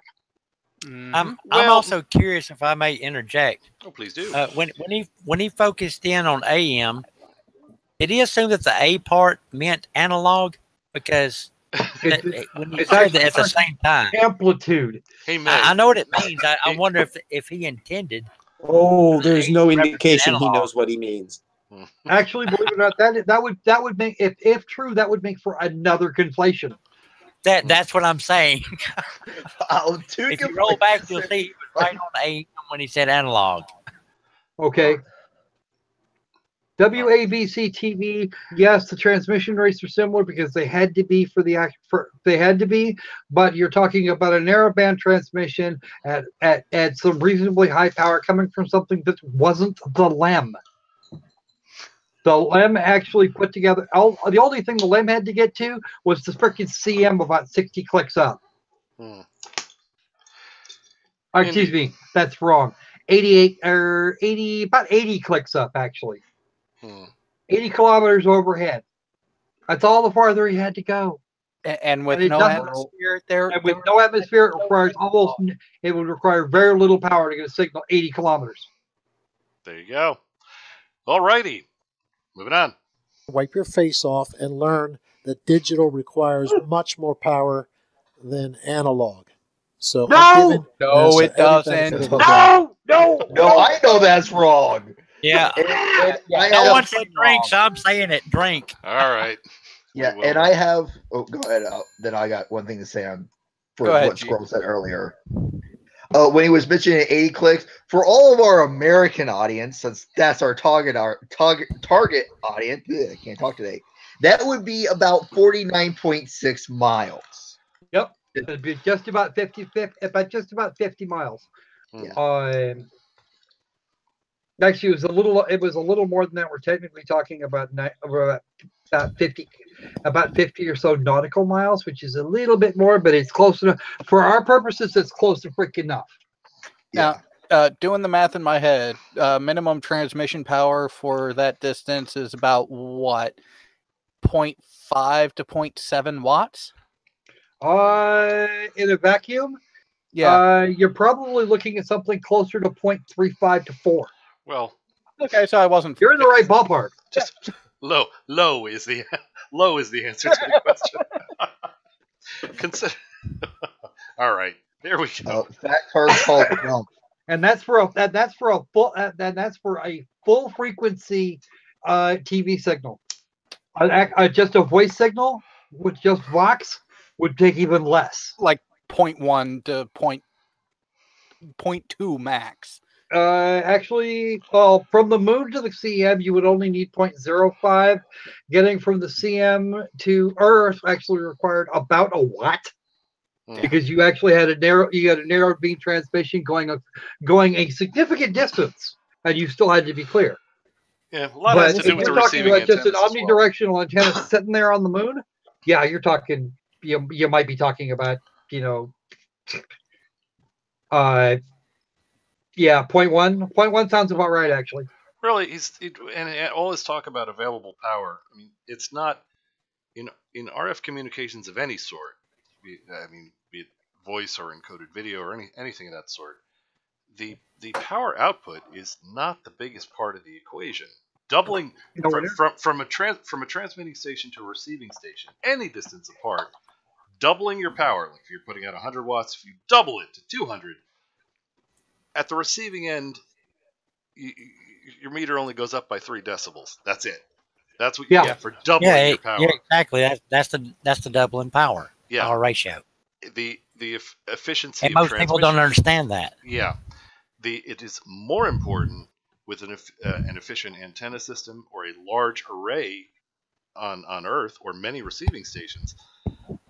That's more important than that's more significant than the amount of power you're putting out. But he's going to focus on. Well, just to give you an idea, just to give you a rough idea, there were at least 4 stations that could listen to the moon at any given moment in time, and for the length of time they were on the surface, it did not matter. Frater says it's a moving the antenna fallacy. Yeah. Nah, that's fucking funny. I like that one. All right, let us. Did we all? Yes, we did. We're at 14 drink calls. Okay, here we go. Here. So we have ABC out of New York. It's AB7. That's the channel in New York. And anybody who grew up in the United States in the 60s and 70s knew that, generally speaking, the higher the channel, the highest you would get on regular channels was 13, and then you would get into the VHF band. Okay, he just said VHF when he meant UHF, but we'll just assume that was a slip of the tongue. I'm sorry, you would drop into the UHF. Oh, there he goes. There we go. To get other channels, but generally speaking, this was just broadcast on the VHF band, and what we have here is, I'm going to focus in on the power that this uses. Here we go. The transmitter uses 34 kilowatts of power. That's 3,000. Well, that's 34 times 1,000. 34,000 watts. Drink. Drink. Damn it! I'm trying to be. Look, my first time, I want to get one drink call in. All right, good. One. Yeah, okay. You take this one then. Well, I'll take it as far as I can. Then I got to take a leak. Okay. But don't worry. First thing you said was it uses 34 kilowatts. Does that mean that the transmitter uses 34, or is it broadcast at 34? Because those are 2 totally different powers. That they are. Yep. That's. Okay, now I got to take a leak. Talk amongst yourselves. Okay, very good. We'll be here when you come back. The input power to a large antenna like that is going to be orders of magnitude less. Well, I think when they specify that for transmitting, I think they're doing ERP, effective radiated power. I think that's when they classify that. That's what the FCC. Yes, that's what they're looking for. 34 kilowatts is what is the effective radiating power coming off the antenna. The input is at least 3 orders of magnitude down from there. Not down, up. You have to supply much more in the way of wattage to drive the amplifiers and such to output 34 kilowatts. So I guess that was a slip, I guess. Anyway. Yeah. But yeah. All right. Anyway. Brain. we are bombarding y'all with stupid from this Well, so. My brain is actually currently beating on the inside of my skull trying to escape because the ignorance is so thick. I'm looking for my neck waders. Sorry. You have to give me a minute. All right. And while we wait, let us continue and see what. There's also the fact that he had to go, what is 34 times 1,000? Yeah, I did find that amazing. Obviously, but he got the conversion. He did get it right. Well, yes. Actually, if I remember correctly, it's not technically 1,000. Isn't it a kilowatt actually 1,024? No. You're thinking of a kilobyte. That's data rates. Okay, never mind. All right, okay, no, okay. Ignore me. I'm an idiot. Okay, well, just say the reasons for that is because you're counting in binary. I'd like to add in one thing here. Go ahead. Most of the world thinks that the U.S. is not on the metric system. I think we have been on, as far as electricity goes, for a long time. As far as drugs goes, even longer. Yeah. the scientific True enough. We are. Yes. All right. And moving on. To be seen when you had analog television. How far could you see it? Maybe 40, 50 miles. Oh, and why would that be? Anybody? Let me. RJ, it's is you. It because of the curvature of the Earth? Yes, it is. No. Ding. And VHF. You have atmosphere, terrain, and curvature. Yes, and VHF and above does not propagate. It pierces the ionosphere and goes off into space. So thank you for confirming. Pierce the ionosphere, all the ions leak out. Yes. And also, they didn't have big screen TVs.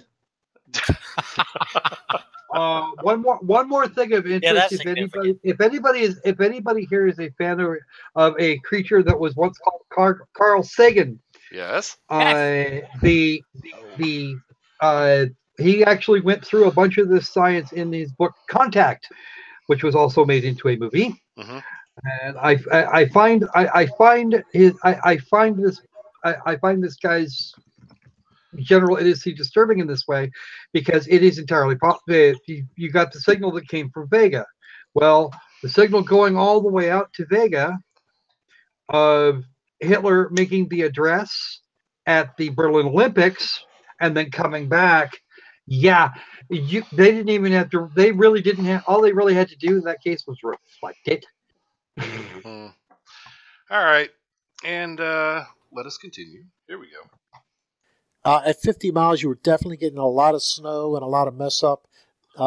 Maybe if atmospheric conditions were perfect, maybe 60 miles, but it would still be a very snowy picture. And I'm giving benefit of the doubt, saying it was a Channel 13. Pause for just a moment. It's not a drink call, but it's but actually more of a point of order. Got it. That's because you were far enough over the horizon from wherever the hell the antenna was, that you were receiving more of the cosmic microwave background than you are the signal coming off of there. That's Indeed. The snow you're dealing with. Indeed. That is in fact that's why everybody who had an old TV set could use it to observe the Big Bang. Indeed. Basically, almost every house in the world had a radio telescope at some point. They didn't know it. I grew up with a damn radio telescope in my living room. Don't you feel sciencey? Brilliant? Don't you feel sciencey now? Sigh. Yeah. Sigh. I have to point out what Spooky said. Okay. Carl Sagan. Aha. Got it. Okay. There we go.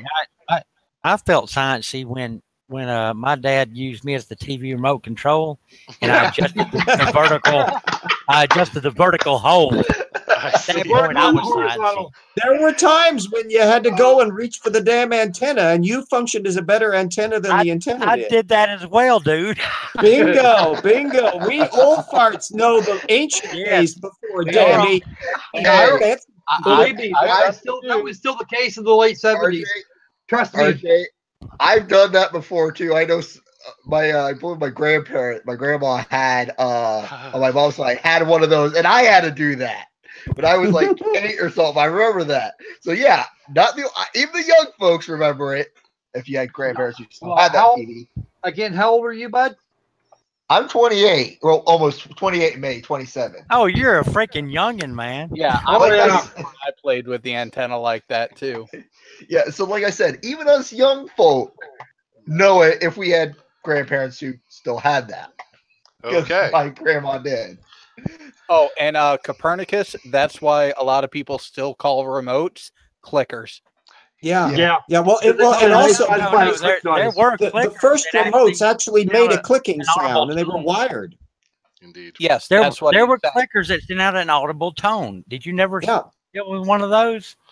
Yeah, it adjusted the first remote. Boy, this is a weird digression. We're delaying here. Yes, the very first remote control I ever saw was one where the neighbors next door had a color television set. So we kept on going over there to watch like Wonderful World of Color and stuff that we were amazed with. But anyway, it had a wired remote and it could adjust the TV on and off. And I think there was a volume up and down because you had like only 3 channels, so you didn't need to worry about channel adjustments. Yeah, there was, and the do any of you actually remember the real clickers where it clicked like a it clicked a xylophone, audible tone, and other sounds in the house, as I recall, could affect the performance of said devices. Yes, that's where the word clicker comes from. Yeah. Yep. Hannah said, how about a dial on the TV? That was actually the very first TV I remember having in my house. Yes, my parents had old technology.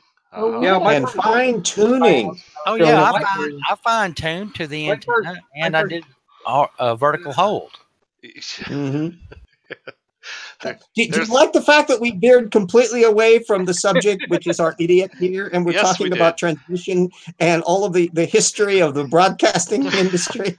And good that you brought that up, because we should probably... actually, why we're doing that? You know why we're doing that? Because he's stupid. And Copernicus. There is a certain squirrel that really does want, at this point, a moment or two of break. Before having an aneurysm, piss off before he loses his shit again. Got it. And I was going to say something to Copernicus. LBJ had 3 TVs in the Oval Office to watch the 3 news networks, and that was about all the channels too. There was ABC, NBC, and CBS, and then way later you started getting PBS, and that wasn't until the late '60s. James, but. You see, here's the fun part. If LBJ was speaking in the Oval Office, he could watch himself on 3 different TVs. He actually thought that was the most fun shit the most fun shit ever. I see.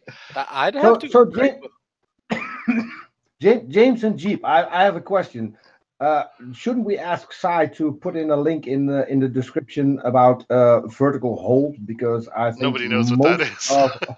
Most of the young guys who are watching have no clue what that is and how that works.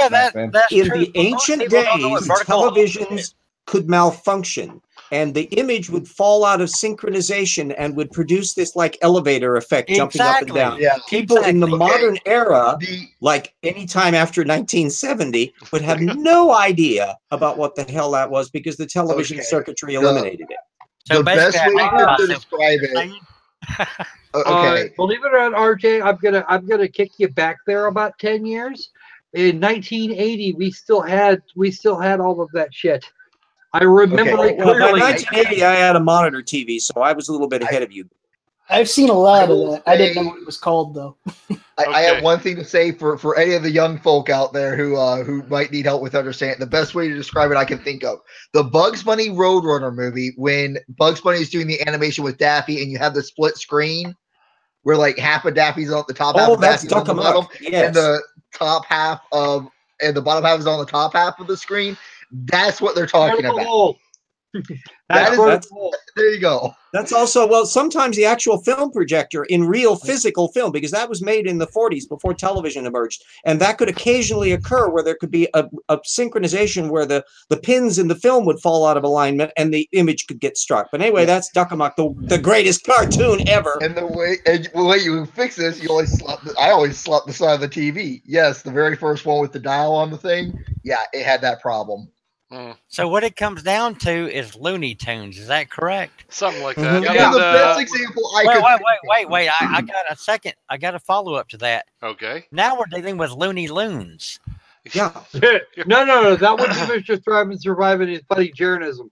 I think we've been dragging our feet for the better part of an hour. Let's go. Well, yeah, I know. But we Thomas learned seems to some have caught things, us. unlike the last bits of the idiot on the television. Indeed. And Doubting Thomas indicates that he's got a vertical we can hold. Okay, moving on. Okay. Wow. Not going to know that. Right words now. All right. Hey, Si, 2 seconds. Yes, sir. Can I just say thank you? I had a terrible week. I needed this. So you're having a good time. Wait. You had a terrible week and you need alcohol poisoning? Yes. Yeah, that sounds about right. Yeah. That's accurate. All right. Before we get called out for it, we should probably move on. Here we go. Yes. Best technology back then with the strongest power, which, by the way, wasn't 34 kilowatts. It wasn't allowed to have that much back then. What? But now it is 34 kilowatts of power. And? Will transmit 50 miles. 34 kilowatts transmits 50 miles. Irrelevant. Now, there's one more place I want to look here. This is another Wikipedia article called List of North American Broadcasting 50 miles in every effing direction. It's not directional. Including straight up. And then once it hits that mode, you don't even have that much. Then you don't even have that. Indeed. Yes, I often watch the television floating in my dirigible over the broadcasting station. That would be fun. Dirigible. I haven't heard that term in a while. RJ, never a dull moment. Thank you. Remind me to buy RJ's books tomorrow. Oh, yeah. Well, I'll be reminding you on the RJ's books tonight in the plug. Yeah, but I'll be drunk tonight. All right. Now I got a question. Now I got a question for you, RJ. Had any sales in the last week or so? Oh yes, yeah. Nice. Happy to What hear was that. it? Oh, I've actually sold 6 books this month. Half of them slam dunks and half of them fogs. So I'm pretty good. Well, okay. I know you sold an ebook copy of Slam Dunk. And how do you know that? How do I know that? Yes. Because I am the guilty party. Aha! Okay. Well, it takes a while sometimes the ebooks take a while to show up on my doodad from Amazon. However, within about 15 minutes of having started the book, I went to the Discord to twitch you about a couple things. You should go look. All righty. And let's see. And Hefcar, I just missed you on Discord. Now you have no excuse to forget. Okay. And on that note, let's get back to this guy. Here we go. Hello. Low power in the U.S. Okay. Low power TV, U.S.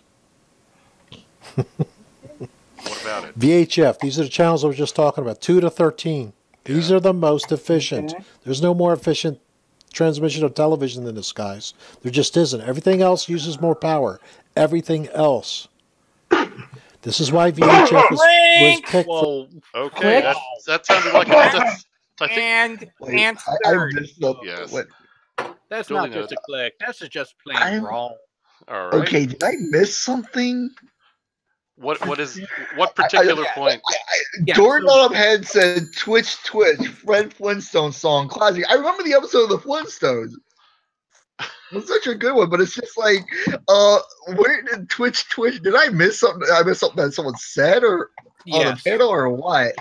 What did I okay, I feel lost. Yeah, but anyways, back to the idiot at hand. Yeah. Mr. Idiot, have you ever compared the video quality between the lower channels and the higher channels? Didn't you ever wonder why the upper channels always looked better and more clear? 69. One word, starts with B. Yeah. Bandwidth. Anyway, I wasn't sure what he meant if about... I may chime in for a moment. I'm sorry, what did you say? If I may chime in for a moment. Please do. That term bandwidth as it's used today, I think they should pick another name for it as far as data transfer rate. I kind of have to because agree with bandwidth meant the amount or a range of frequencies within which a signal was significant.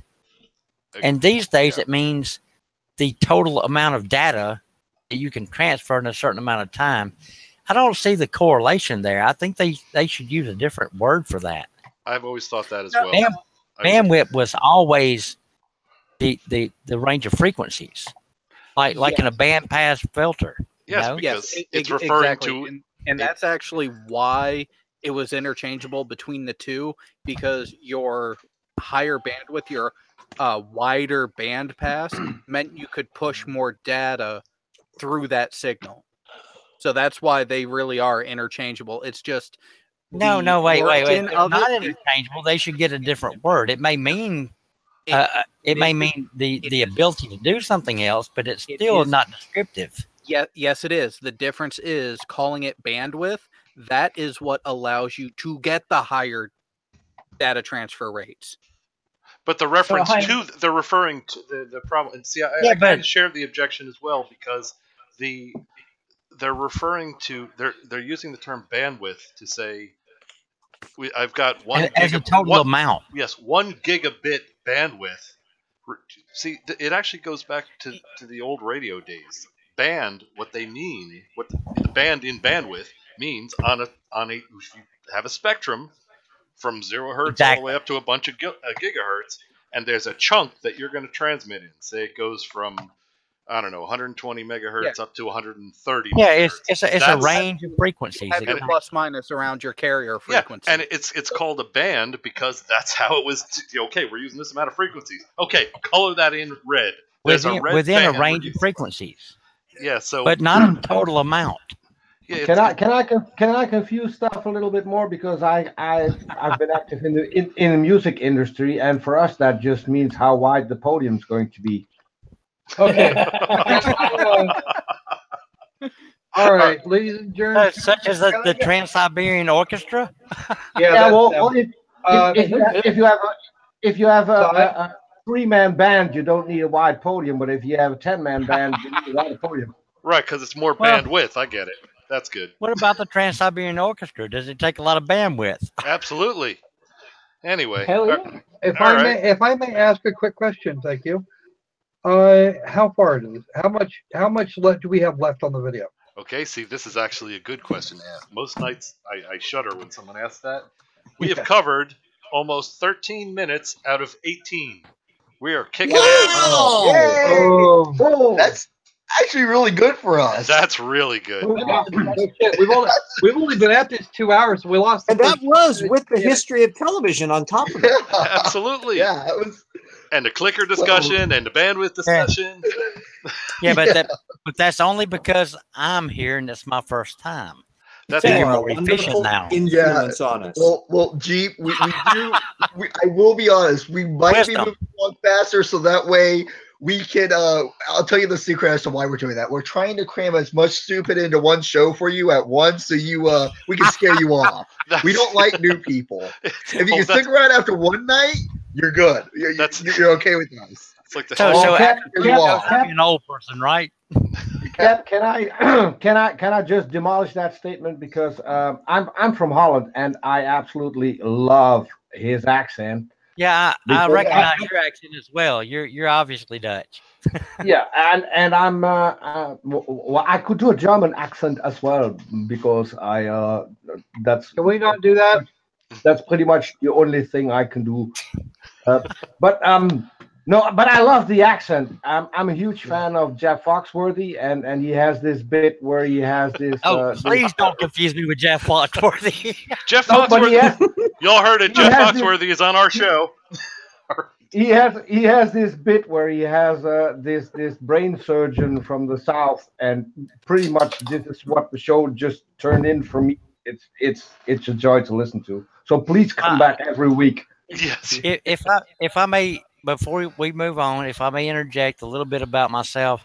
Okay. I am one of the few people in southeast Mississippi who is an atheist and am actually educated, and I'm not a racist. Wow. So you kind of found a jewel here. Trifecta. It's a unicorn. Good. Yes. I always guess that Georgia and still have that accent. To me, that's perfect. All right, what next? Are you going to tell me you can flap your arms and fly too? I mean, actually, I thought about buying a gyrocopter. You know, but I decided to wait till I'm ready to die to do that. It's a toss-up between those and those experimental canard planes that come in a kit. It's a toss-up between those two that I'd want to get. Alrighty.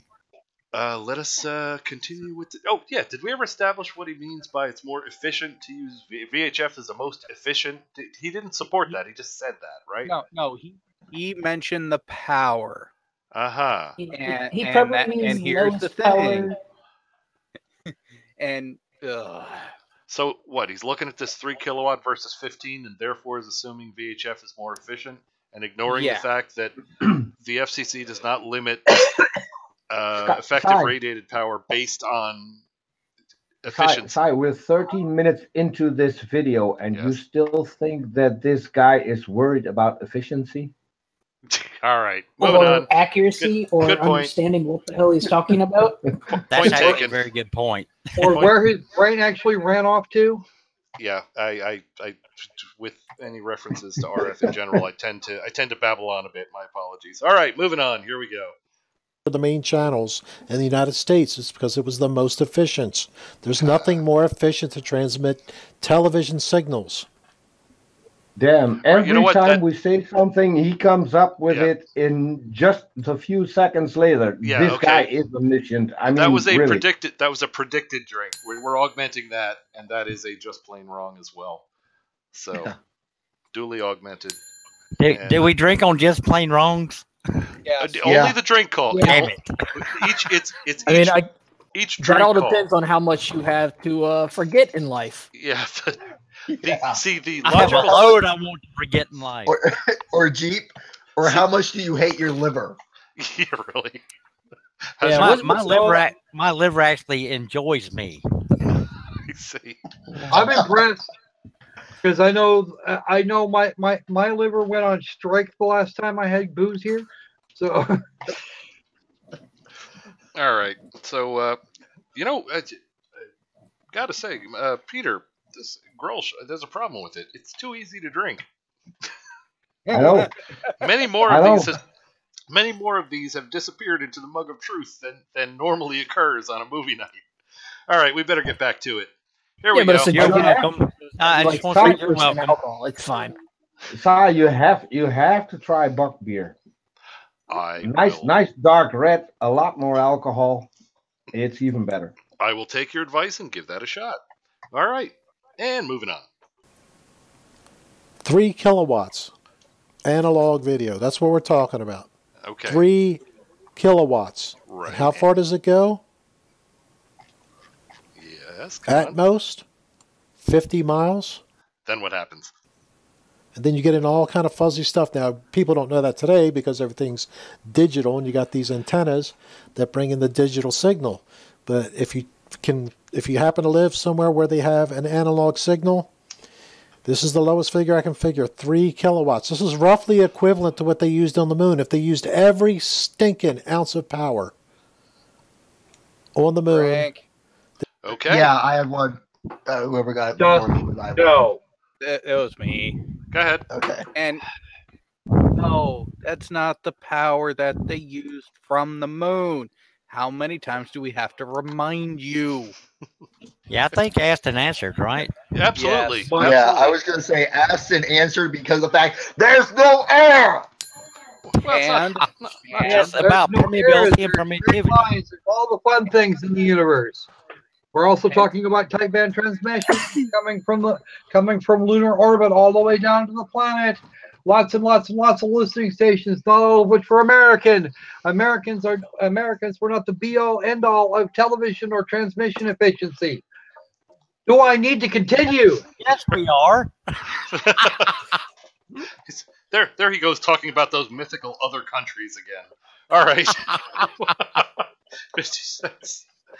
Well, sadly enough, there is a large segment of the population here that is completely oblivious to other countries. Anyway, moving on. Then they beat it by 1 kilowatt. So, how can TV channels on Earth using the same power or more, the 34 kilowatt is the one that goes 60 miles. In any case, we're going to use this. Everything to the advantage of NASA. 3 kilowatts goes 50 miles. And 3 kilowatts on the moon goes how far? It's actually 4. So Absolutely. Absolutely. That what he's describing is an omnidirectional antenna. The stuff on Apollo was not. Yeah, there's a. There was actually only one omnidirectional antenna involved here. And that was the one that was actually on the freaking moon. Everything else was a directional antenna by means of a high gain. Our video guy is mastering omni-non-directionalism. All right, he's just not. Well, he's certainly not going anywhere. No, he's dancing all over the place with only 3 kilowatts allowed. Therefore, it's the most efficient.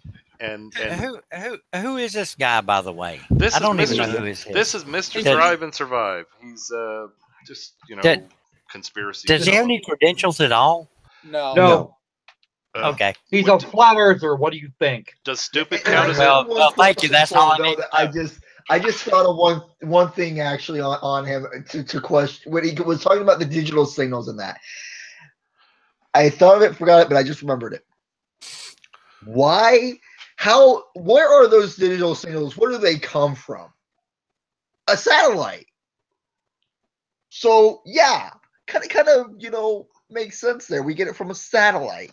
But wait, in the old days we didn't have satellites, so that was irrelevant. The Flat Earth doesn't have satellites. What's up with that? Yeah, I know. So how do I have TV or internet? Really? Yeah. Well, they'll tell you.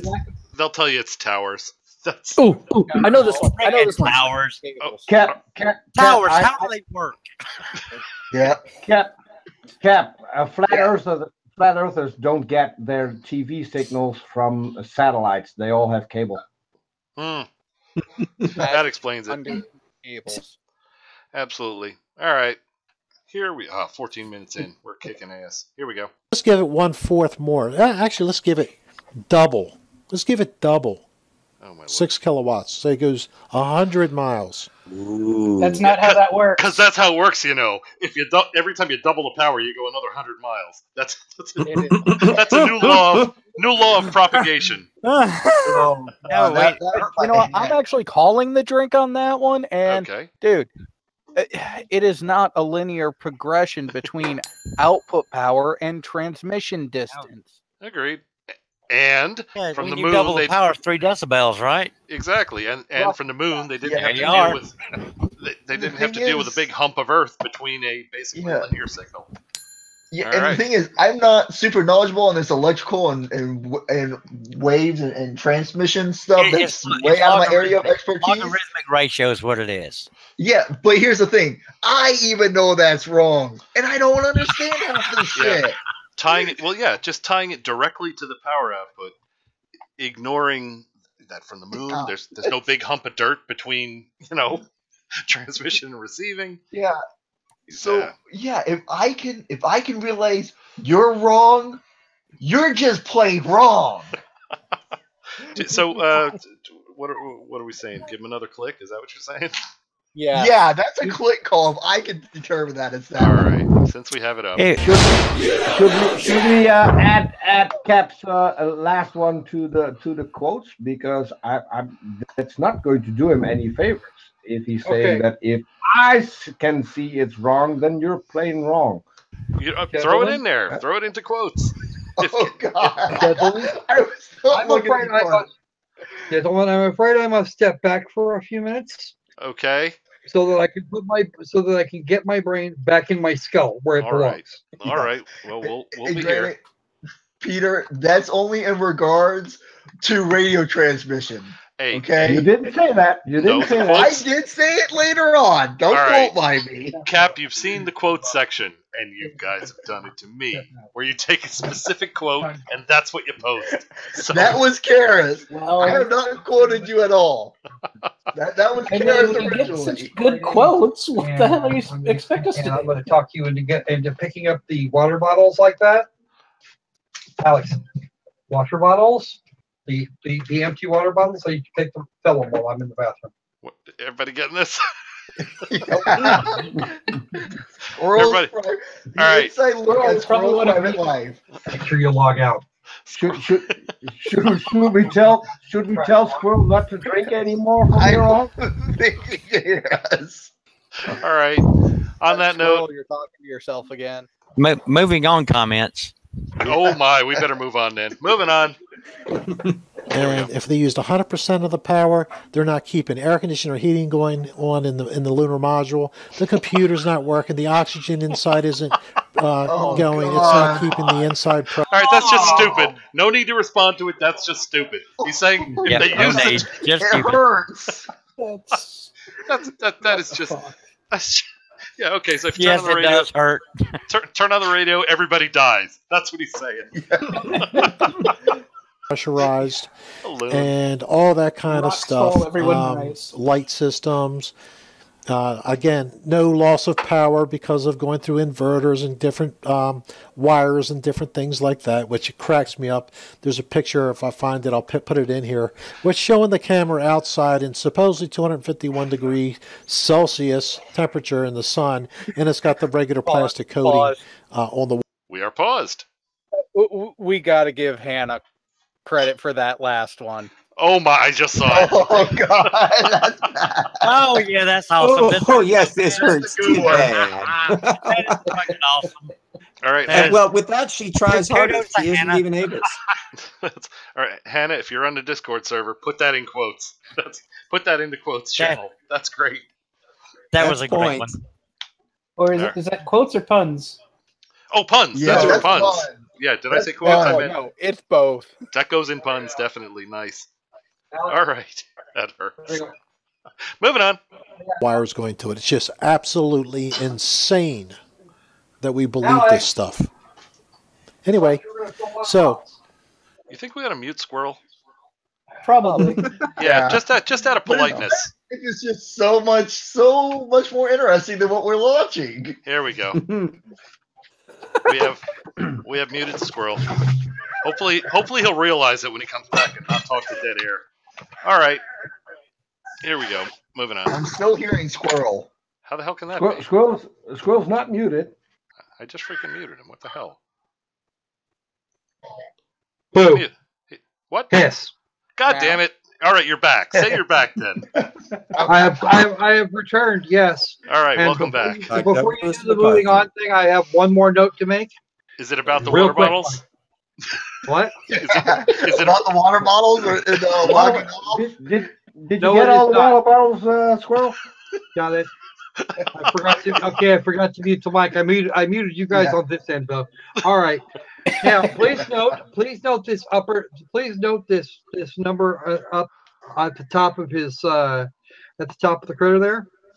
Okay.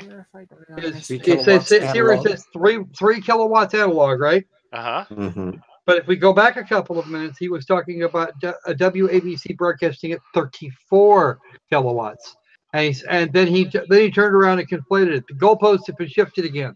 Well, I think he's jumped to a different. This is the low power TV. He's jumped to a different section, and he's onto a whole new region of It says it on top. Squirrel. It says it on top. Low power.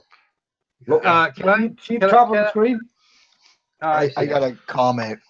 I got a comment from Chris Kelling.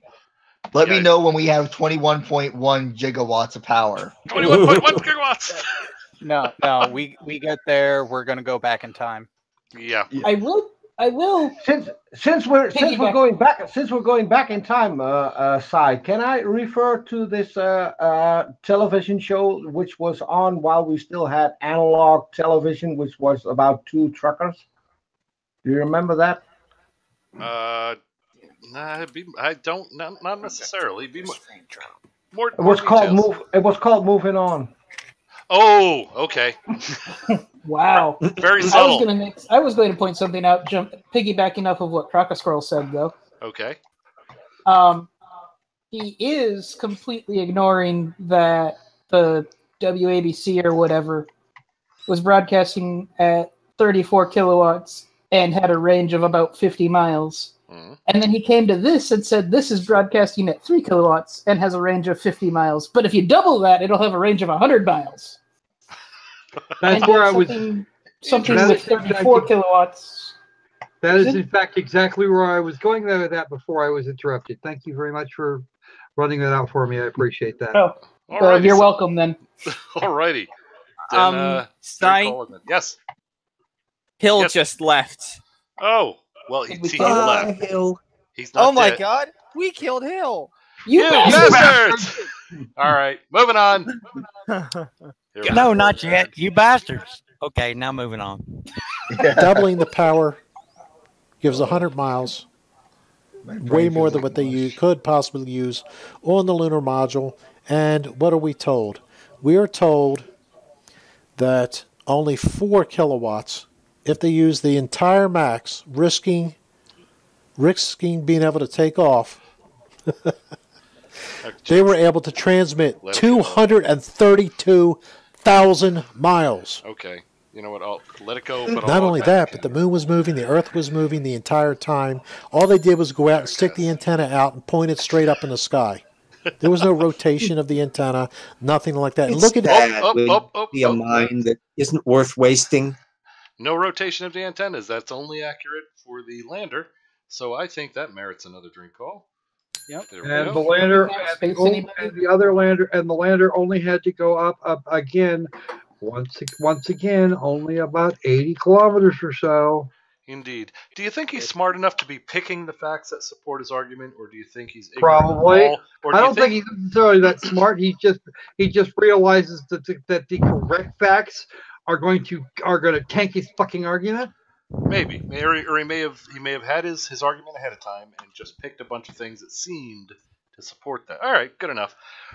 All right, moving on. This is going well. You're sure we can't space people? this too. You see the antenna up here pointing straight up? So the whole time the lunar module, it's pitching and going back and forth and different things like that. It's actually going sideways and it's rotating every which way, but it never lost the signal with the omnidirectional antenna. It has. Yeah. It's not truly omnidirectional, by the way. Its major lobes would be out to, if it's a vertical, if that's what he's pointing to. Major lobes would be off to the sides, but it would not have a complete null right above. So, yes, if it was pitching. Now, did this major lobes guy serve in Vietnam or not? I might have missed a major lobes once. He actually got a promotion. He's actually general lobe now. Oh, okay, that's good. I wanted to know that he got a good career out of it because I want our veterans to be supported. Well, yeah. Plus, if you went to the moon and back on the outside of the vehicle, Jesus, that absolutely. He was just clinging on there, and nobody could hear him because it was outside when there was no atmosphere, and he's just going. What? Did you say there were? Did you say there were Klingons? RJ said there were Klingons. All right. Anyway. Yeah, I was wondering if you were going to catch that one. You clever fellow. Hey, I did have a lieutenant commander lieutenant once. Hey, don't we all know that that Star Wars is way better than Star Trek? Screw the Klingons. No one likes it. Drink. All right, you know what? Not sharing that one. That's quite enough of that. Yeah. And by the way, I didn't have a lieutenant commander lieutenant, but I did wind up with a pair of ensigns, asshole and breakfast. Nice. I will say I did meet someone. I did know someone whose last name was Disney, and they were in the military. And Was he called Walt? No, it was because that's the Disney I know. Yeah, he was Major Disney. He was actually a major. Okay. Here's a better one for you. I went to boot camp with two guys. Their names were it was James Rape and John Victim. Okay. We're getting into that too much information category again. Wow. Wait, these were their actual names. I got a better one. James Rape and John Victim? Indeed. All right. They both joined the Navy to become torpedo men. Okay, it gets better. I got a better one. What do you got? I knew a guy when I was in the Navy. He was enlisted. His last name was Guzzler. Seaman Guzzler. Okay, all right. We're hitting play. You know what we're doing now? We are moving on. That's what we're doing. The magic words have been issued. I got one thing to say. I haven't said much. Okay, please go ahead then. If you don't mind, I have muted my microphone so that you guys cannot hear my heavy breathing increasing with my anger through the video. And I think I deserve a thank you from all of you. Oh, quite. Thank you. It's appreciated. For your circumspection and decency, sir. And thank you very much. It's only the quantities of alcohol consumed that keep us from attaining that same level of anger. So, well done, sir. You know what? Guess which one of us doesn't have any booze? The angry one. I know. Think Tornado Pelt has restrained himself very well during this show, too. Yeah, he has. Oh, not just this show. He's been kicking ass for the last couple of weeks.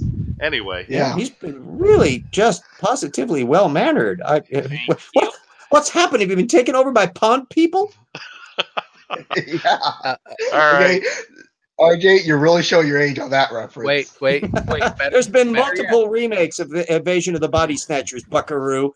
I think of the old one. Better yet, RJ, Tornado, I have a question. Did you get a girlfriend? No, not yet. Working on it. I like that word yet. Very good. Very good, little man. Working Keep on it it. going. All right, moving on. Earth. Come on. Are you serious? Yes, we are. You're freaking insane if you think that 4 kilowatts could transmit 232,000 miles with an antenna that was never pointed straight at Houston. Asked and answered. Absolutely. Good drink call. Moving on. Also, ad hominem. There was an ad hominem there? I didn't catch that. All right.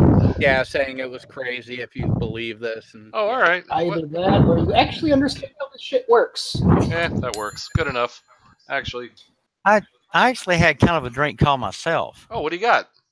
Hey, yeah, well, he used the Jeranism. Come on.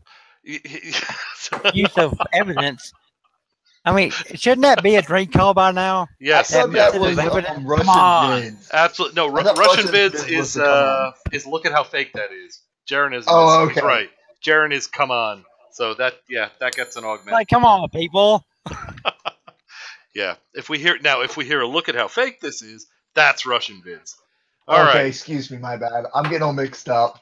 Yeah, these things happen. All right, moving on. And if it was only for the slightest moment. It never rotated. The astronauts left it there the entire stay. Absolutely insane stuff. Mm-hmm. That's the nature we of didn't an go to the omnidirectional moon, antenna. guys. Wake up. Yeah. Okay, guys, let's drive the point home with 4 different pictures. You know, it's okay to be fooled once. Drink. What? Okay. Tornado. He just used the wake up defense. Okay, so we all have to get waked. Got it. Right. It's called. I think they refer to it as woke, but yeah, close enough for government work today. I suppose for that. All right. Yeah, let's see what Wake he up, says. sheeple. Wake up, sheeple. Here we go. We were naive at one time. We were brainwashed, actually, into believing our government no matter what. If you haven't seen the other people's videos, I even did a video on the subliminals they used to do, trust the government, things like that, when they used to play the national anthem when the television stations would come off at night. But bury your pride. Did someone just say pause? I said pause because go ahead. there's a meme. There's a meme out there that would have been perfect to bring up at this moment. Have you ever heard something so stupid that it gave you Forrest Whitaker eye? This is it. I was going to break into bury your pride on the lone prairie. I was actually going to say, because all the subliminal talk, I was going to say this. I've come here to chew bubblegum and kick ass. And I'm on bubblegum. Bubblegum, yes, we heard it. Oh, Love that movie. Freighter advises us to open our minds. There's truth. They live 1986. Several movies actually since then. Yeah, but They Live was the original. Yeah, but not only They Live. Roddy Piper. Roddy Piper. Thank you. Lovely. All right. Come on, bring it back, Neil. Bring it back. Oh God, breathe. Well, speaking of aliens, if we ever get attacked, just remember, play opera really loud. That'll blow their heads up. I mean, if we get that one. I liked that movie. All right, moving on. And just look at what we're looking at. 251 degrees Celsius. Transfer that to Fahrenheit. This is just regular plastic wire going out to the camera. Fahrenheit Don't worry, it gets better. With Oscar Werner. Here's a close-up of the camera. Look at this plastic wire going up to into here. And then you have this on the front here. This isn't even coated. It's Frank! Squirrel. Go right ahead. That is not plastic, you Mickey Mouse piece of shit. Oh my. That is painted metal braid. All right. The resolution of your picture is crap. I was going to ask, wasn't it the precursor to plenum? I couldn't. I don't know right now. I think we're killing a squirrel. I think it's vibranium. Might be. All right. We are down to a little over a minute. It could be unobtainium, but no one seemed to mention that. I know. Well, it'd be floating away if it was. It is anti-gravitational, is it not? No, if it's floating away, that would be the unretanium. All right. Last minute, and that was an excellent courtesy laugh. Thank you, RJ. I'm aware of how unfunny my comment actually was. And we're going I on like your jokes. I like your jokes. Sorry. I like your jokes, Sai. Yeah, that is very true. Convenient. All right. Metal Boat, great band name. All right, last minute and 15 seconds of this foolishness. Here it comes. So now you can see all the plastic wire wrapping around this, going all the way up to the outside. Absolutely freaking nuts. Look at this thing. How much power do you think this thing consumed? Not a lot. Why don't you tell us? Very little, actually. Oh, brother. Technology, huh? Yeah. Yeah. Now, check this out. I only brought this in for a couple of reasons. One, check out the foil here. Tin foil, aluminum foil, who knows what. Would not withstand those temperatures.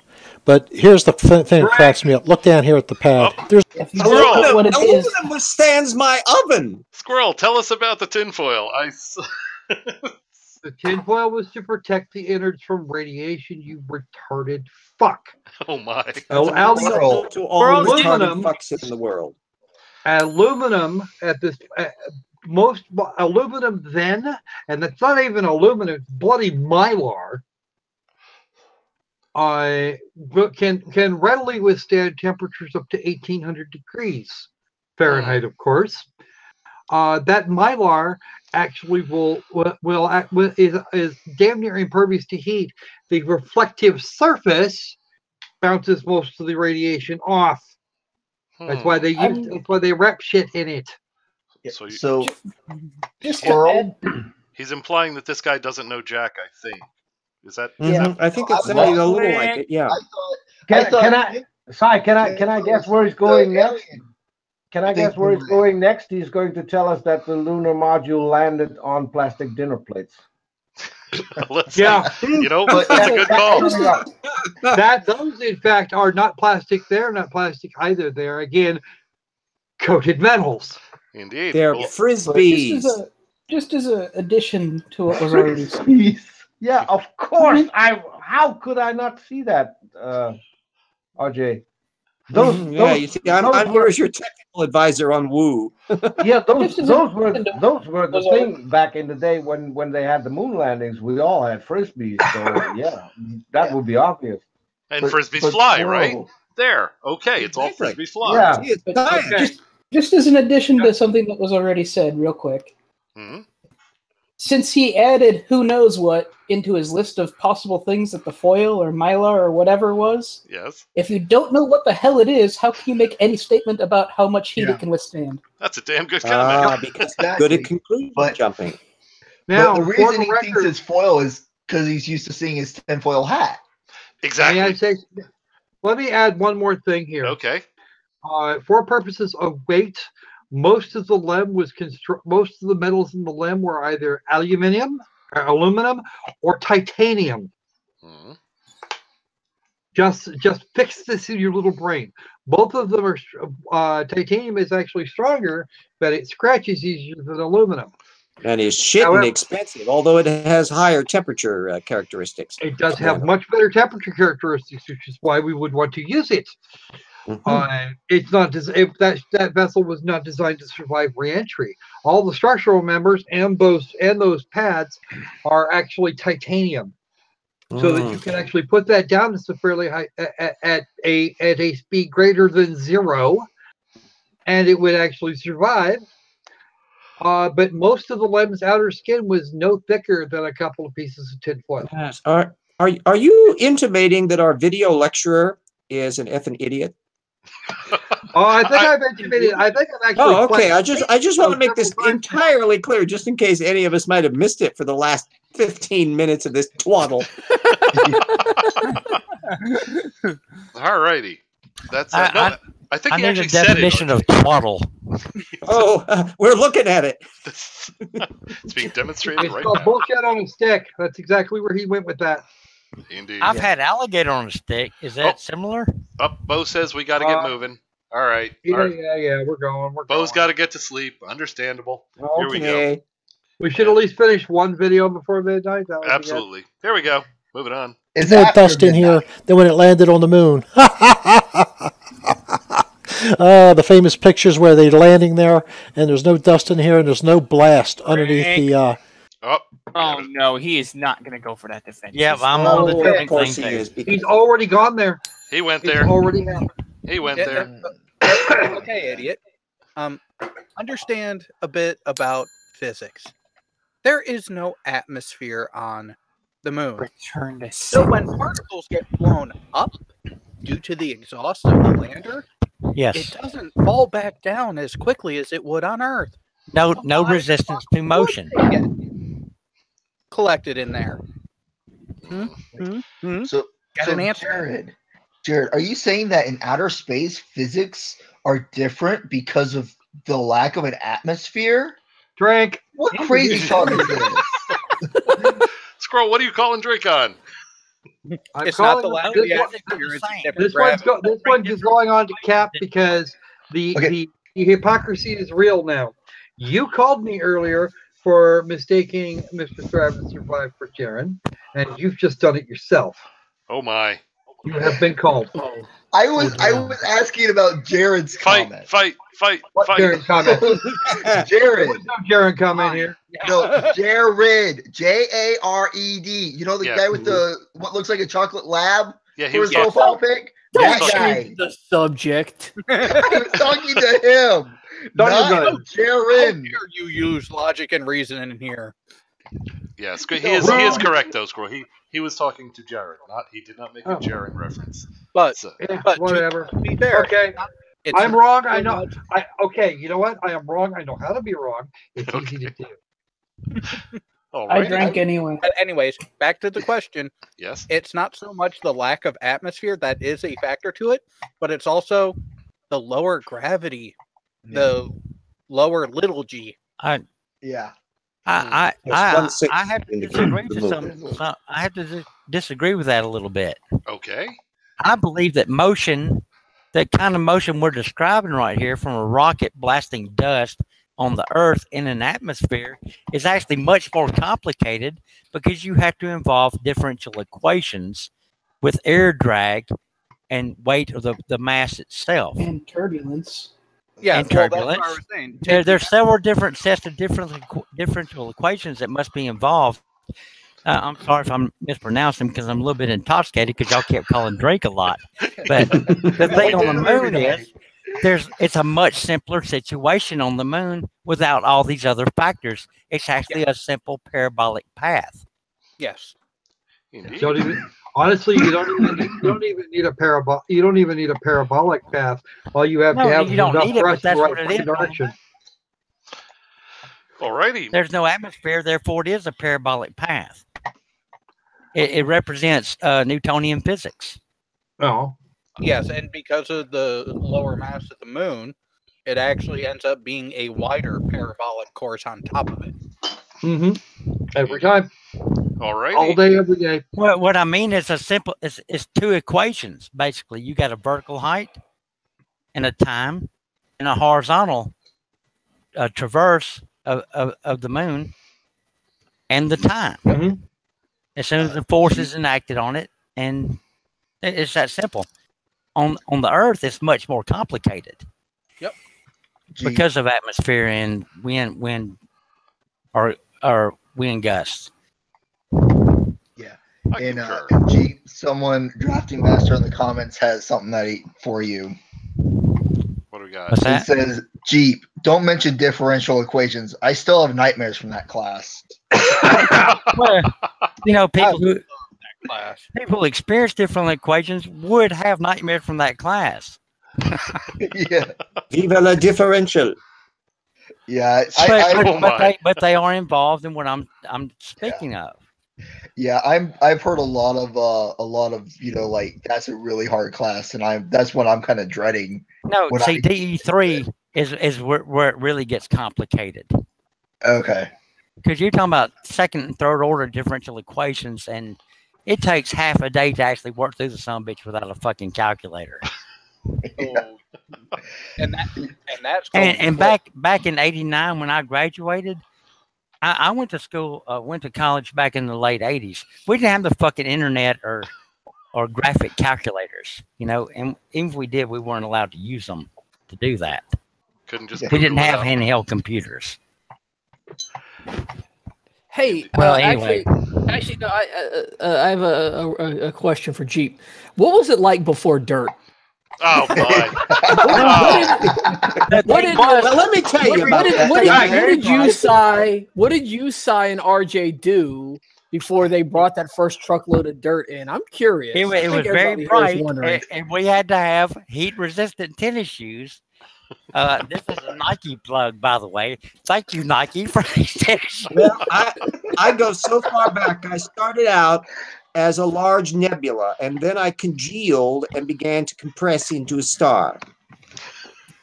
Are we going to get the whole history here? Anyway, absolutely. What's this in quotes? When did I say even if I'm wrong, it doesn't matter? Yeah, but I'll say this, RJ. That explains why you know everything. Well, now I said You're God. You said it in the pre-show. Oh, all right. Very good. You were busy yelling at me for my hair dog. Yes, I remember where it was. Okay, no problem.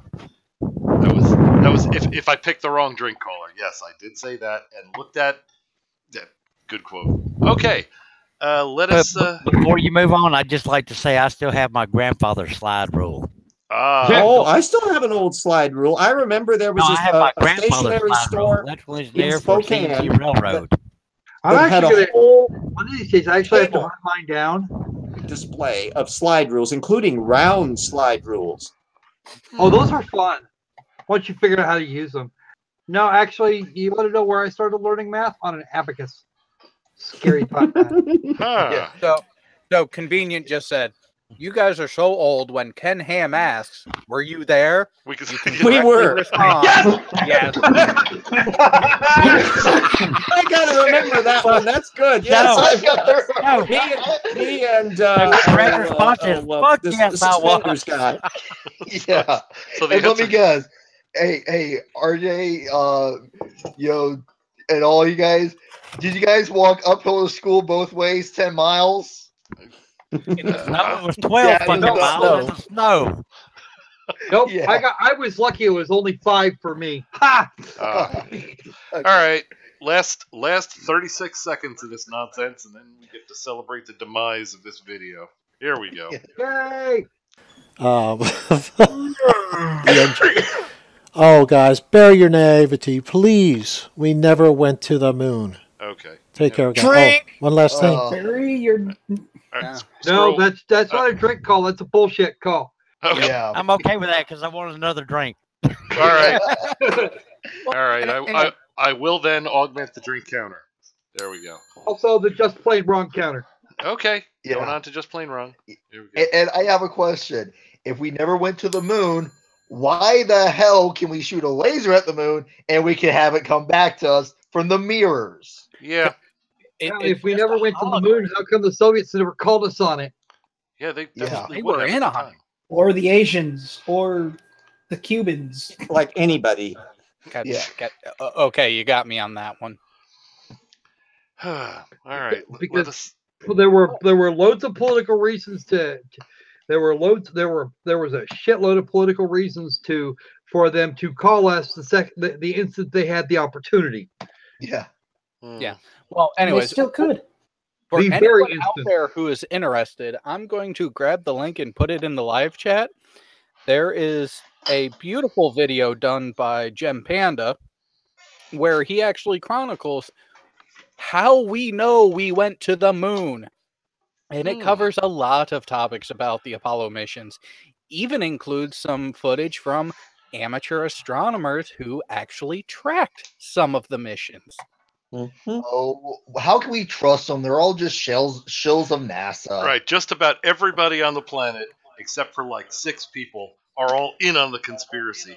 If it's that many people, is it really You a have any conspiracy? idea what would NASA's budget be for that?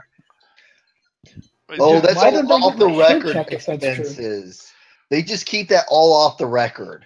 Right. And they keep all these people quiet about it when I can't keep 8 people quiet for 30 seconds on this show. But I just want to know today, because everything is digital, do they have to keep it on the CD or the MPI rather than a on the record? yes, they No, they keep it in the cloud now. Oh my god, that was pure magic. No, we all need to stop for a second and just can we just bask in this moment? That joke. Yeah, that was good. So bad. No, that joke was pure magic stuff. Yeah, that was perfect. No, step aside, Lenny Bruce, George Carlin, sit down. What you just said will keep me happy for the rest of my life. I gotta correct you. It's not magic. Don't you know, baby? It's witchcraft. It's witchcraft. All right. You know, it was so good. It made me laugh at something Cap said. That is how funny. Okay, well, if this makes you laugh at something I said, then RJ, make more jokes like that, please. I want more people to laugh at my bad jokes. My jokes Oh my suck. god. RJ, you are a treasure. Yeah. Let us bask in the glory that is RJ. No, he's not a treasure. He's an artifact.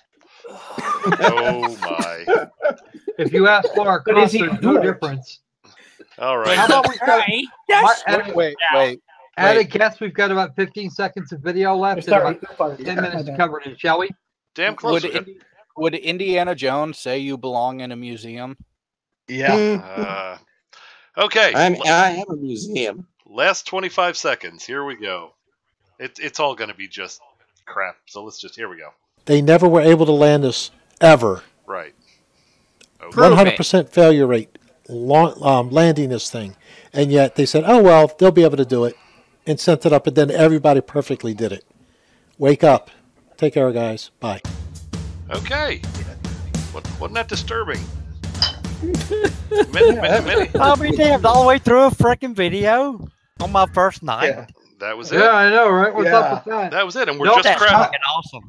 And we're just crowding Si, 3 you want hours. to know? And You by the want way, to you're know welcome. what's disturbing? What's disturbing? Si? Yeah, Peter, what do you got? So we have an intro to this, which features a couple of movie posters. Have you looked at the movie poster on Can-Ham? Yeah. What about Can it? you tell us? Can you tell us what it says?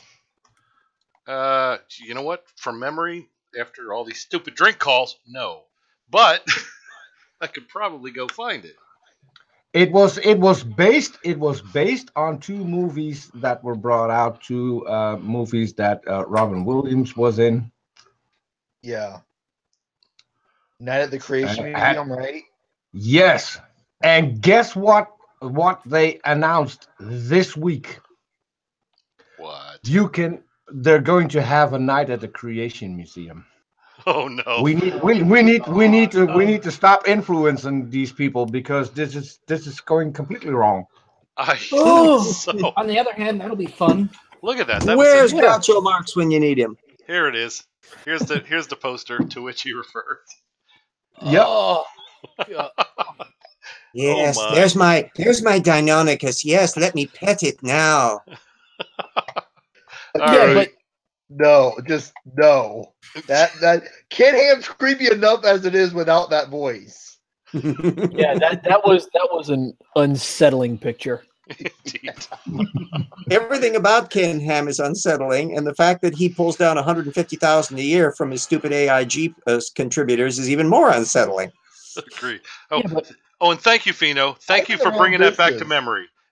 Fino says daytime, nighttime, sexy. Thank you for bringing that. I had just about scrubbed that. I don't remember that one. I must have missed that. What am I missing? Because all the people in the chat noticed the other people in the poster. Can you put it back up? Sure. I'll get it. Hold on. Here we go. Let's get this running. Because everyone was watching Can-Ham. No one was watching Adam and Eve. I was watching Adam and Eve. Oh, I saw that too. Yeah. Oh, okay. There we go. Okay. Yeah, there we go. And then the caveman over in the corner that's apparently trying to play a piece of shrubbery. I think that's RJ. I think that's supposed to be Jesus with his cross. That's Jesus. That being okay, guys. I think I'm going to bail. Oh, we're all bailing. We're done. Yeah. You have survived. Long time, pretty much. But I have a question for RJ. Since he mentioned a shrubbery, is this before or after you cut down the tree with a herring? You must give us a shrubbery.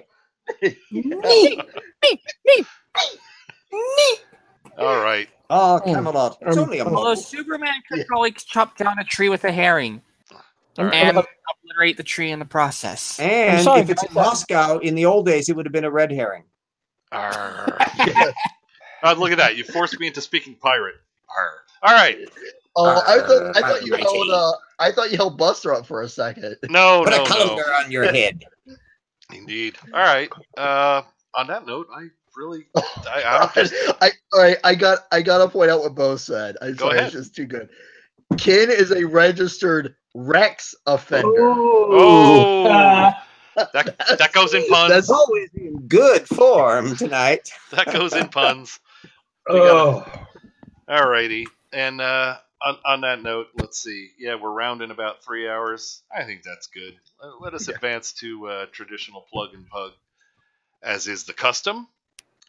And all right. On that note, since Squirrel has already expressed that his brain just wants to run. It's become pickled. His inside his skull. I don't have anything to pickle my brain with. That would have made this much easier. So Jared is Squirrel. Is that correct? No, Lord Croca-Squirrel. No.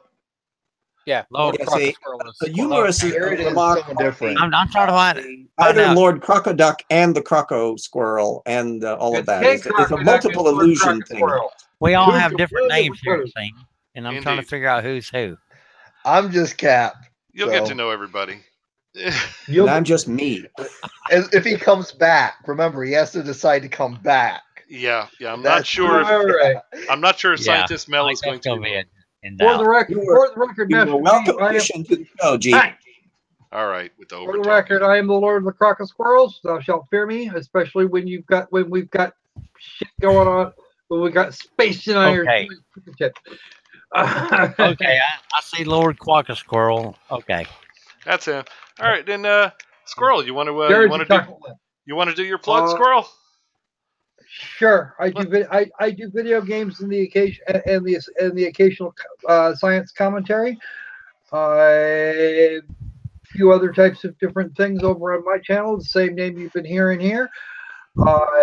Be my guest. Go stop by, like, comment, subscribe, do all the fun stuff. I know I've got a few people from the panel have subscribed and have been making comments on the videos. So yes, do that.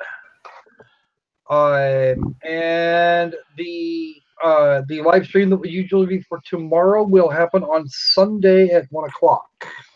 Okay. But it's 1 o'clock on the left coast. Oh, so whatever it is on the and whatever it happens to be at this point on the other coast. It's not the right coast; it's the other coast. All right, so 3 o'clock real time. Got it. Right. It's 2 the wrong o'clock real time because Central's the only real time. Don't make me boo your ass. You already threatened that. Are we Can't do it more than once a show? Excuse me, Captain. Are you quite finished? Yeah. Right. 1 p.m. Saturday. Pacific Daylight Time. You guys can work out whatever time it's supposed to be in your neck of the woods. Do try and drop in. I promise I won't be quite so angry then. Indeed. You're happy on your shows. I've noticed that. That's because I'm doing something that doesn't involve me wanting to rip Jaren or Mr. Thrive and Survive several new asses by remote control. Also, has anybody seen my fat man and the stack of mini nukes I had in the corner? If you have, bring them back. I want them now. All righty then. Skull, can I ask a question? Bonus points for anybody that can tell me where those what I'm talking about, where those came from. I don't know. Where I got it. Coordinate 17.16.65 3.2. Okay. First off, the only two people in this chat I know of that should know are Cap Brony and Tornado Pelt, because both of them watch BUs, not just Fat Man, but mini nukes on a bunch of raiders. Oh yeah. I was not thinking. Okay, never mind. Okay. That's what I'm referring to. Fat Man, for those of you who are not in the know and don't know a lot about Fallout, we're actually talking about a device which launches small nuclear devices. Yeah. Okay. Yeah, those things work real well if you can aim them better. Just throwing it out there. Yeah, and Squirrel, I think you misspoke. You said 1 p.m. at one point, and it's 12, right? No, it will be 1 p.m. I will be busy until about 12:30 on Sunday, and usually it's at noon. That's why you're thinking I misspoke. No, it will be at 1 p.m. because I have because it is in fact Easter, and I have a thing that I must do before that. That no doubt is to get all of our Easter baskets ready for us. Is that correct, Squirrel? Yeah, I might even give them out. Oh, nice. All right. Ooh. Anything to add, Squirrel? I already know it's in your side. No, I'm good for now. Okay. Thank you. Squirrel, can I ask a question? Only if I can answer it. Yeah, well, this is the last. This is my last chance today because. But you said you wanted people to join you tomorrow. Do they all bring their own water bottles? Clean them. Clean them first. Yes, please clean them first. And it won't be tomorrow. It will be Sunday. All righty. So duly noted. See you all on Sunday. That's 4 p.m. on Sunday. And for the record, those water bottles are the ones I use to fill the Keurig. Got it. So I see the importance. All righty. And I have none. I have none of that left now. Oh no! Are you saying no coffee? No, I've still got a little bit in the pot, but all right. I'm not going to do very well otherwise. Okay. Well, very good. Nice plug, Swirl. Thanks for joining us. And yeah, beat it so I can see everybody on the screen. Next up, let us see. Peter, why don't you tell us how cool you are and what you do? Okay, my name is Peter. I go by Gonna Go For It on Twitter, as long as I'm allowed to stick around. It's Gonna Go For It on Twitter, actually. Gonna Go For It on YouTube. We have a channel where we talk to theists, and it has been quite silent, but we're working on a couple of nice streams again. Hopefully we can get the people together, because we're trying to fix a couple of talks that didn't happen because of some mutual animosity, and so they should be good if we can actually make them happen. So people need to check in on at least on my Twitter account. Maybe I'll get some followers back this way, but yeah, that's pretty much what we do. And next to that, we plug James, because James has already left, so he can't do his plug. So I want to ask people to go to James's tip. I know someone has a link here who can help, and order his books, because they're good. Indeed. That's pretty much it. Okay. Well, thank you, Peter. Cap, why don't you tell us how cool you are and what you do? Yeah, I'm Cap Brony. I run a YouTube channel, and the big thing I have coming up is tomorrow at 7 p.m. Central Time. I have Godless Engineer coming on for an interview. So that's the really big thing that I have going on. Alrighty, that sounds good. And let's see who is next. Eat, my friend, Eat Meal. Tell us how cool you are and what you do. Oh, well, I'm glad you asked. I'm currently writing a book outlining the various scientific reasons as to why we didn't go to the moon. And if you give me a second here, I can I can just read a couple of passages from this. This is from the. I'm sorry, I'm so unprepared. All right, this is off of chapter 2 here about the moon.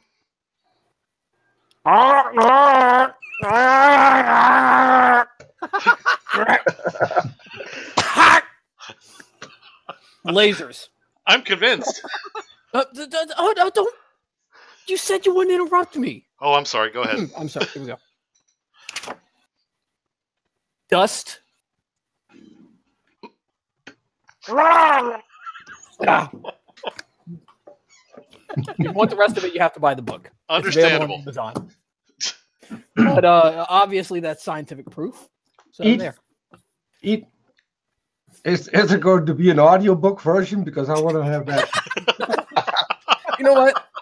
I appreciate you saving that terrible fucking joke. This video was so bad that I was dreading the moment you called my name, because I had no joke to make. This guy gave me nothing to rag on. So I just gargled Corona and then slammed a book on my desk. It's just not a good time for me. Okay, but it worked. Okay. It worked.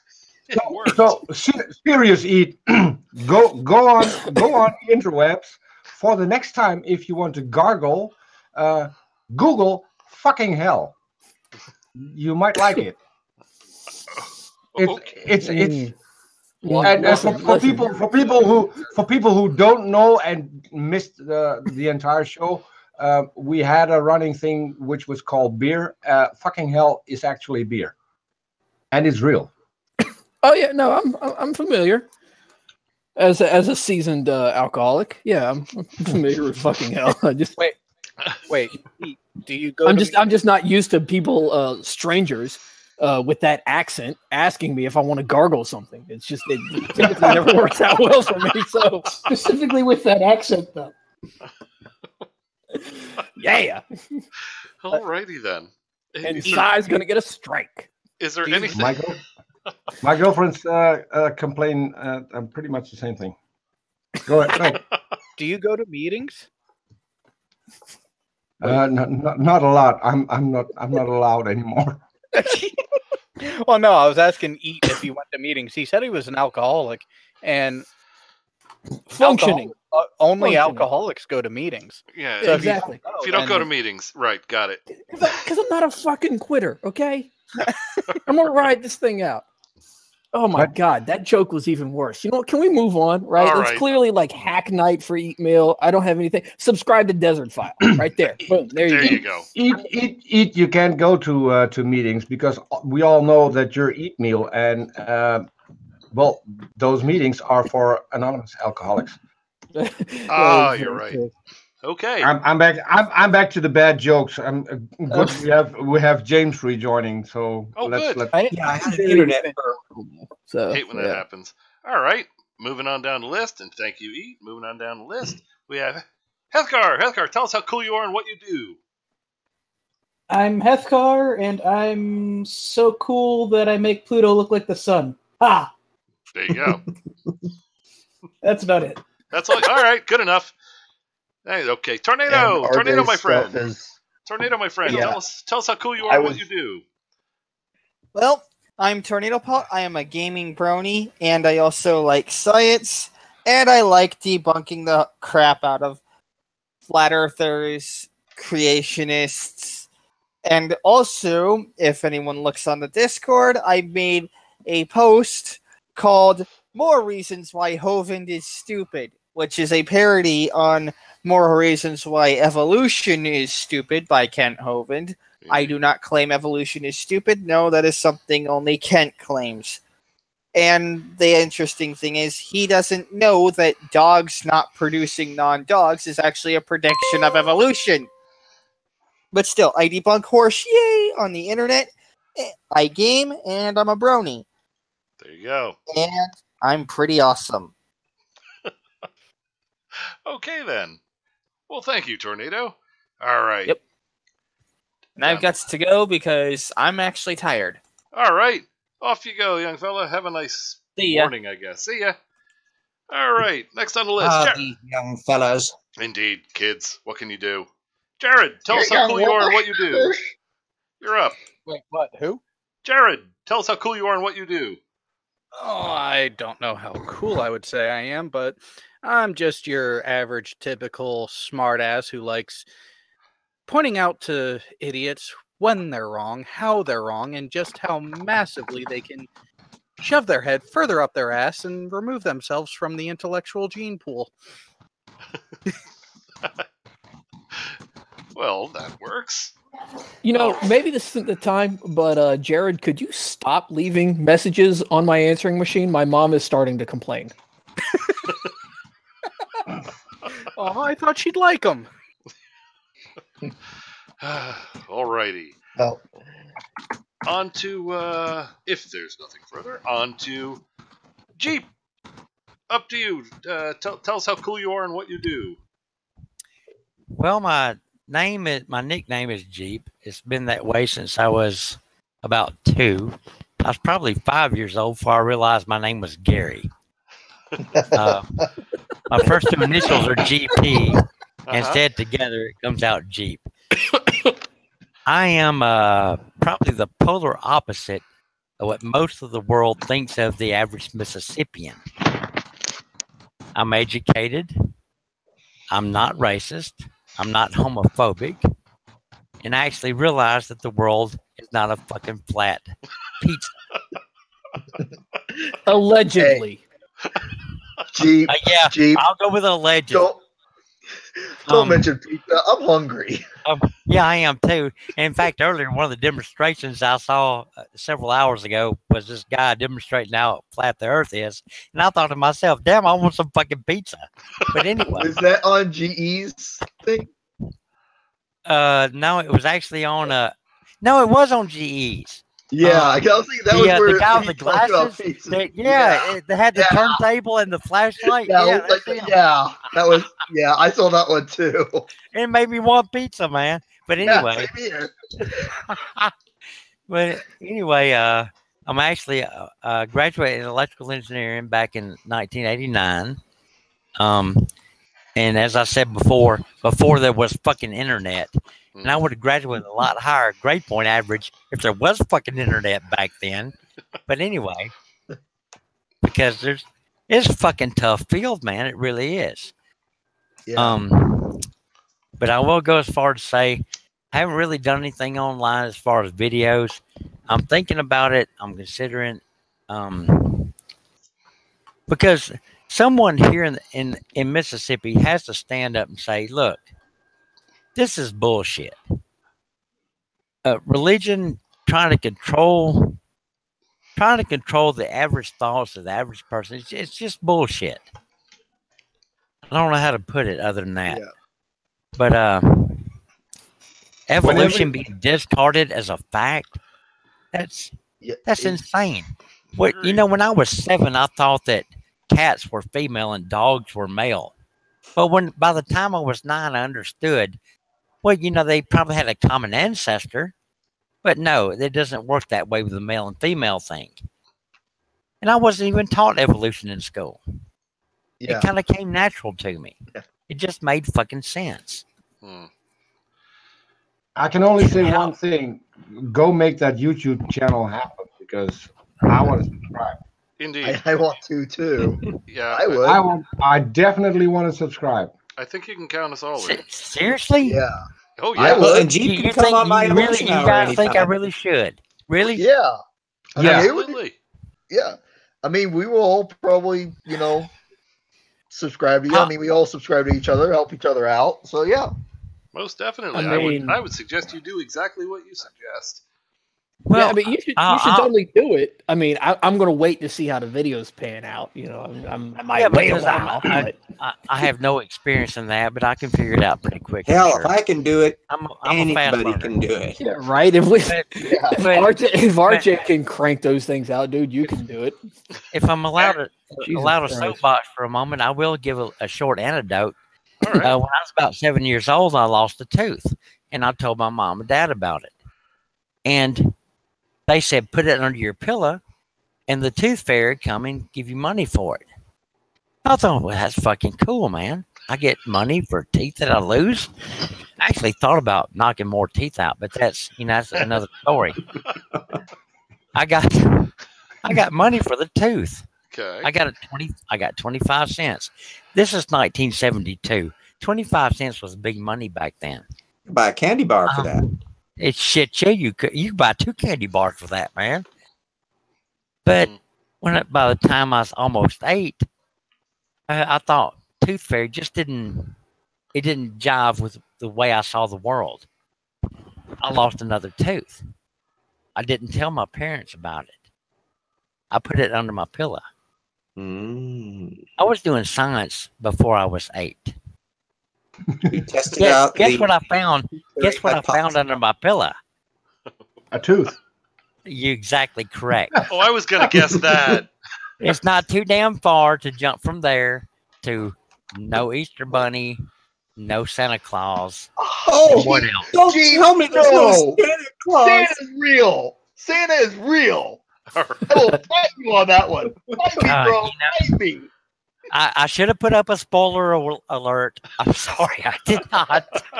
Next, you're going to try to tell us the flying spaghetti monster is fictional. Oh, no, that motherfucker's real. All right, you've gone too far now, RJ. I've got some Chef Boyardee in a can right now. No, I just I appreciate Si. Thank you for inviting me on. I hope I gave some decent input. I wasn't too overbearing. No, and I tried to drink as much as you guys. And I think I actually drank a little bit more because I drank 3 or 4 times during each drink break. Oh my! and I can still do calculus, by the way. There we go. You can do calculus while hammered. Bravo, sir. Bravo. Yes, exactly. That's impressive. Sign of an electrical engineer right there. So that's what I'm saying. Several drinks per drink call, and you're saying that no medical personnel are required. All right. None. That is truly unfortunate, sir. Noel can hardly keep awake through one of our things. So you're doing way better than that. Indeed. All right. I would like to say thank you for having me on. Well, we all appreciate you joining us, and if you're, I'd like to I hope to join you in the future. You were fun to. I'll be honest with you, there, Depot. You were not only fun to hang out with, but informative too, because you remembered some shit I forgot. By the way, I'm going to change my name because in the Discord and YouTube it's Wisdom Vendor. Okay. That's actually a name given to me back in the Yahoo Messenger days, because I helped some people out with some problems they had, and they actually used the term that I vended wisdom. I thought, well, that sounds like a cool name, Wisdom Vendor. It is. Indeed. Yeah. I'm talking like 15 years ago. So I have to change my actual name here, but yeah, Jeep, Wisdom Vendor, same guy. Me. Okay, Jeep. Just one thing, and this isn't an additional plug and plug from me, but just I want to see that channel happen. Should you need any graphics, give me a call. And that would be awesome. Kick butt graphics. Yeah, the stuff he did for Cy and for me and Jackson Wheat. Oh, he does really good work. Yeah, I've seen much of Jackson's work, and I'm very impressed. Indeed. Alrighty, and yeah, looking forward to that channel, most definitely. Yeah. Cool. Thank you, guys. I appreciate the support and the push toward it. Cool. Yeah, and you can pop in on my evolution hours every Wednesday at 5 p.m. Pacific time. So that's whatever time zone you're in 2 hours later. Yeah. Wait, what is your time zone? Oh, it's Pacific time here. I'm in Washington. Pacific. No, I'll be 2 hours earlier then, or three hours earlier. Yeah, because you're on the East Coast, the respectable coast. Not the, I'm in Mississippi. Central's the best. I'm in Mississippi. So it'd be 7 o'clock your time, 5 o'clock here. Indeed. Yeah. And very good. Okay. Well, thank you, Sly. Appreciate it. Thank you for joining us. Hope to see you more in the future. All right. Oh, thank you. Bo is falling asleep. Everybody say goodbye to Bo, by the way. He's checking. Bye, Bo. He's checking out. Peace out. Bye, Bo. See, Bo is following me on Twitter, so say hi on Twitter. Didn't Bo go to sleep like an hour ago? No, he said he was going, but then you guys started talking all interesting and stuff, and I guess he had to hang around. And it just suddenly revved him up. Yeah, that's science and knowledge will do it. Or discussions of rabbit ear television. Yeah. Well, hell. Is it bad that the talk of the old technology that is completely outdated was way more informative, interesting, and accurate than what we watched? A test pattern or paint drying is more informative than that video. Yeah, true. Agreed. Ooh, it's sad, but not at all surprising. Hey, my dad was a TV repairman. Don't talk bad about test patterns. Oh, yeah. I mean, for those of us who remember the old television before the computer circuits made it all really super duper functional, it was like an art form to figure out how you had to adjust the antennas and then the fine tune and to get over the roll on the things, and then to figure out which of the 3 channels you were going to watch and that you couldn't watch more than one. So you had to watch stuff on reruns, and then you missed whole series altogether. Oh, the good old days. They were crap. Yeah. Alrighty, let us see. I think we only have RJ left. Did we cover everybody else? Anybody else? Yeah, we covered all the important people. Yeah, just a pathetic old man here left. All right, on to our friend RJ then. I almost want to play like wrestler intro music right now. Like RJ is my hero. My hero.